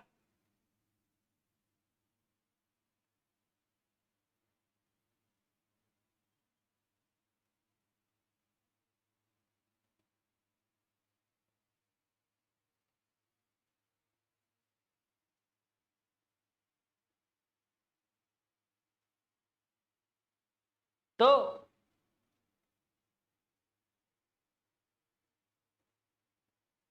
आप कब कर रहे हैं शादी सर? बस बिल्डिंग जो है रेडी हो रहा है, उसके बाद करेंगे। जैसे ही समय आ जाएगा, समय हो चलेगा कि अब जो है गृहस्थ जीवन में प्रवेश कर लेना चाहिए। ठीक है। तो ट्रैक बॉल एक प्रकार का इनपुट डिवाइस है। चलो अगला क्वेश्चन। आप लोग भी बढ़िया अपना लक्ष्य, जैसे ही आपको आपका लक्ष्य मिल जाएगा आप भी विवाह कर सकते हैं। विजुअल विजुअल डिस्प्ले यूनिट क्या होता है? तो आपको इतने देर से पढ़ा रहा हूं, इतना तो पता चल ही गया होगा कि विजुअल डिस्प्ले यूनिट जो है वो एक तरह का मॉनिटर होता है। लड़की ढूंढ ली है ना? ये अभी नहीं ढूंढे हैं, लड़की ढूंढ रहे हैं, घर वालों का काम है वो लड़की ढूंढना, और आप लोगों का भी, आप लोग भी ढूंढ के दो भाई बढ़िया।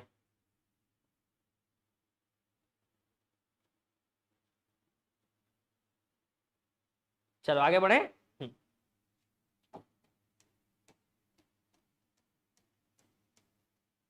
ये सब तो पढ़ा चुका आप लोगों को, है ना, मॉनिटर के प्रकार पहले ही पढ़ा चुका था। कौन सा एक आउटपुट डिवाइस है? प्रिंटर हो, माउस हो, है ना, मैग्नेटिक इंक कैरेक्टर रिकॉग्निशन हो, OCR। तो आउटपुट डिवाइस आप जानते हो ये सब इनपुट है, तो आउटपुट डिवाइस क्या होगा? प्रिंटर एक आउटपुट डिवाइस होगा। ठीक है, प्रिंटर एक क्या होगा? आउटपुट डिवाइस होगा।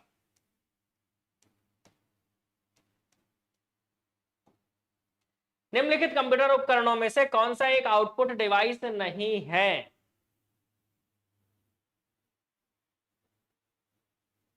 Mouse, headphone, printer, computer screen.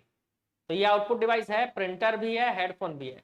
Mouse output device नहीं है, देखो नहीं है पूछा था, तो माउस आउटपुट डिवाइस नहीं है तो क्या है? Input device. माउस जो है वो आउटपुट डिवाइस नहीं है तो क्या है? इनपुट डिवाइस है। चलिए आगे चलते हैं। निम्नलिखित में से कौन सा कंप्यूटर का एक इनपुट डिवाइस नहीं है? तो कंप्यूटर का इसमें से कौन सा एक इनपुट डिवाइस नहीं है? तो स्कैनर है, माउस है, बारकोड रीडर है। प्रोजेक्टर नहीं है, प्रोजेक्टर से हमको आउटपुट मिलता है ना कि इनपुट। तो आंसर आएगा ऑप्शन सी। ठीक है, चलो नेक्स्ट क्वेश्चन, आगे बढ़ते हैं। निम्नलिखित में से कौन सा कंप्यूटर इनपुट डिवाइस नहीं है? Joystick, light pen, optical mark recognition, plotter. Plotter एक आउटपुट डिवाइस है, मतलब ये इनपुट डिवाइस नहीं। क्या पूछा था? इनपुट डिवाइस नहीं। ठीक है, तो प्लॉटर एक प्रकार का क्या है? तो प्लॉटर एक प्रकार का आउटपुट डिवाइस है, तो ये इनपुट डिवाइस में नहीं आएगा। ठीक है, प्लॉटर हो, प्रोजेक्टर हो, प्रिंटर हो, ये सब आउटपुट डिवाइस में आते हैं। टेप रीडर हो, स्पीकर हो। ठीक है, चलो अब थोड़ा ब्रेक लेते हैं और आप लोगों से चर्चा करते हैं आगे के रणनीति के बारे में। ठीक है, 5 मिनट आप लोगों से विशेष चर्चा करते हैं, उसके बाद आगे बढ़ेंगे। पहला चीज, कल से जो है इंडिया जीके में हम जानते हो आप 4 सब्जेक्ट होते हैं। हिस्ट्री, अच्छा चर्चा हो रही है, सब्जेक्ट पे चर्चा होगी भाई, कुछ और मत सोचो। ठीक है, सब्जेक्ट पे चर्चा होगी। तो इंडियन जीके में आप जानते हो हिस्ट्री है, पॉलिटी है, जियोग्राफी है, इकोनॉमिक्स है, साइंस है।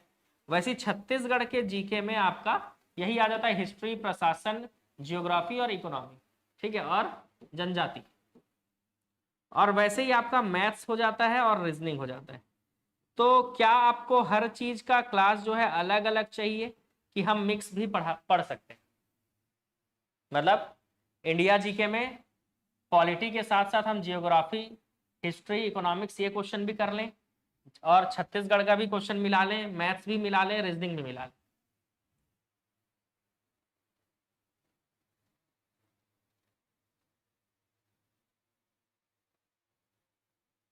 ठीक है, कि आपको सब्जेक्ट टॉपिक वाइज चलना है। जैसे आज हमने इनपुट आउटपुट पढ़ा, आज हमने क्या पढ़ा? इनपुट आउटपुट डिवाइस पढ़ा। तो इनपुट आउटपुट जैसे एक टॉपिक हुआ, तो हमको टॉपिक वाइज चलना चाहिए कि मिक्स क्वेश्चन के आधार पर चलना चाहिए?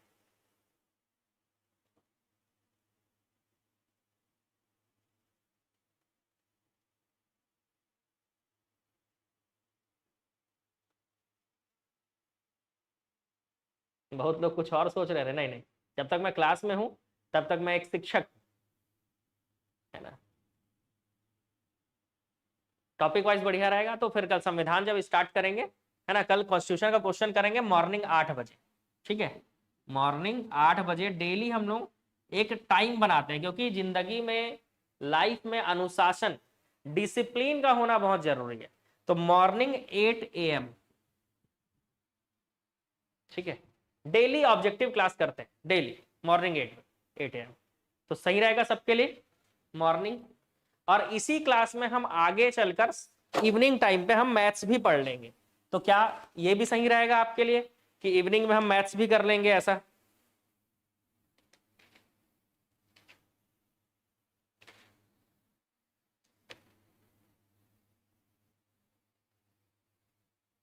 ठीक है, तो ऐसे ही करते हैं, है ना। एक डिसिप्लिन, आप भी अपने लाइफ में एक डिसिप्लिन जरूर बना के रखिए। एक टाइम डिसाइड होना जरूरी है कि इस टाइम आपको पढ़ना चाहिए।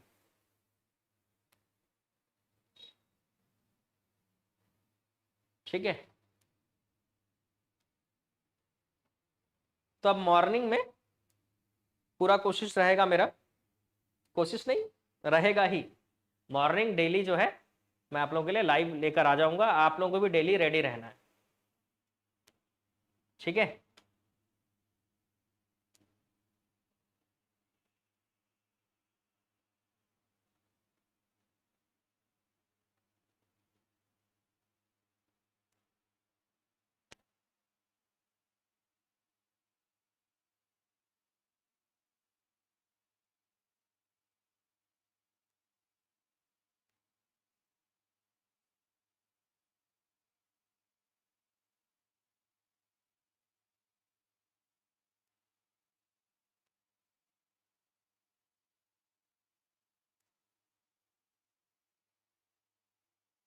और आपका गरबा वाला डांस, हाँ, आप लोगों का बहुत बहुत धन्यवाद। जो आप लोगों ने शेयर किया उसको, ठीक है। बहुत सारे लोगों ने स्टेटस भी लगाया था, शेयर भी किया था, मैं देखा था, बिल्कुल स्टेटस भी देखा था और शेयर भी हुआ है, बहुत ज़्यादा शेयर हुआ है गरबा वाला डांस जो है, ठीक है। तो वो हॉबी है, समझ लो, पर्सनल है और ये प्रोफेशनल है, ठीक है। तो पढ़ाना जो है ये प्रोफेशनल चीज़ है और वो अपने शौक के लिए करता है इंसान। हर किसी को कुछ ना कुछ शौक होता है, किसी को क्रिकेट खेलने का शौक होता है, तो किसी को फुटबॉल खेलने का शौक होता है, किसी को जिम जाने का शौक होता है। मेरे को वीडियो बनाने का शौक होता है, ठीक है। अब वो चाहे मोटिवेशनल वीडियो हो, डांस वाले वीडियो हो, ठीक है, चाहे एक्टिंग हो, मतलब ऐसा शौक रहा है बचपन से एक्टिंग का, ठीक है। लेकिन ऐसा जरूरी नहीं है कि आपका जो शौक है वही आपका काम बन जाए। जैसे आप गवर्नमेंट पोस्ट पे जाते हैं तो जॉब आप जरूर करोगे, लेकिन ऐसा नहीं है कि जिंदगी भर आप जॉब ही कर रहे हो, बताए। आपको अपने शौक जरूर पूरे करने चाहिए। वो तो किसी से, जिस चीज में आपको मजा आए। नेक्स्ट टाइम गरबा करने के लिए जरूर बुलाऊंगा, क्योंकि नेक्स्ट टाइम मैं गरबा ग्राउंड खुद बनवाऊंगा, ठीक है। क्योंकि कोचिंग के इस बार के, मतलब कोचिंग के जो स्टूडेंट हैं, चाहे बिलासपुर वाले हों, कोरबा वाले हों, सब ये एक ही चीज बोल रहे थे कि सर हमको भी साथ में कुछ ऐसा करिए जिससे हम लोग सब पूरे एकेडमी के लोग एक साथ गरबा कर सके। तो इसीलिए होगा, है ना, बिल्कुल होगा। तो नेक्स्ट टाइम जो है हम लोग एक साथ गरबा करेंगे, पूरे एकेडमी का एक साथ होगा, है ना। एकेडमी के सामने ही, कोरबा वाला जो एकेडमी है हमारा कोरबा में, उसके सामने ही गरबा ग्राउंड बनाएंगे और वहां पे होगा ये चीजें।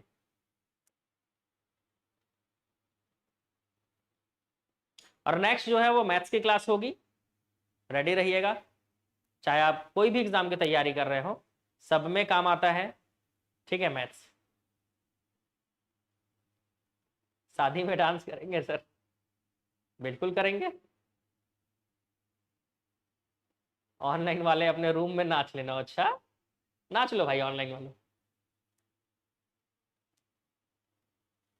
हमारे बिलासपुर कोरबा वाले एकेडमी, दोनों एकेडमी में, बिलासपुर में भी कोरबा में भी फंक्शन तो हमेशा होते ही रहते हैं और आपको अपना कला दिखाने का पूरा मौका मिलता है,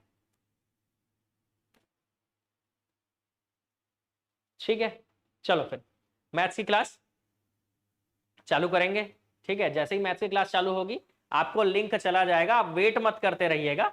ब्रेक है अभी, ब्रेक के बाद मैथ्स की क्लास चालू होगी। लिंक आपको मैं टेलीग्राम, और आप एप्लीकेशन डाउनलोड करके रखे होगे, है ना, हमारा मोबाइल एप्लीकेशन डाउनलोड करके रखे होगे। नहीं हो, नए लोग हो, तो आप इस नंबर पर व्हाट्सएप कीजिए, मैं आपको लिंक भेज दूंगा, आप एप्लीकेशन डाउनलोड करके रखिए। आपको जैसे ही मैथ्स की क्लास स्टार्ट होगी, अब टाइम बता दूंगा तो दिक्कत हो जाएगा, है ना। तो जैसे ही मान लो थोड़ी देर बाद, जिस समय भी स्टार्ट हो रही है मैथ्स की क्लास, तुरंत आपको लिंक जाएगा टेलीग्राम में भी और एप्लीकेशन के थ्रू भी।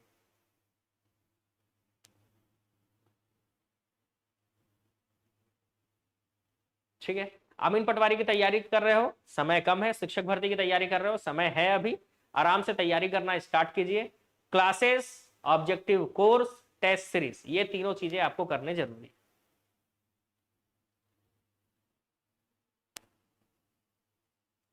ठीक है। तो रेखा और कोण जो है मैथ्स में पढ़ेंगे, और लिंक आपको, आप वेट मत करते रहिएगा, लिंक आपको मिल जाएगा, ठीक है।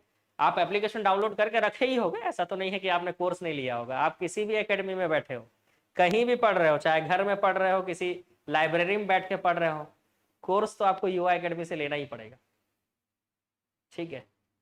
तो कोर्स लिए हो मतलब एप्लीकेशन डाउनलोड करके रखे हो, तो एप्लीकेशन डाउनलोड करके रखे हो तो चिंता करने की जरूरत है, लिंक 2 बार भेज दूंगा, ठीक है।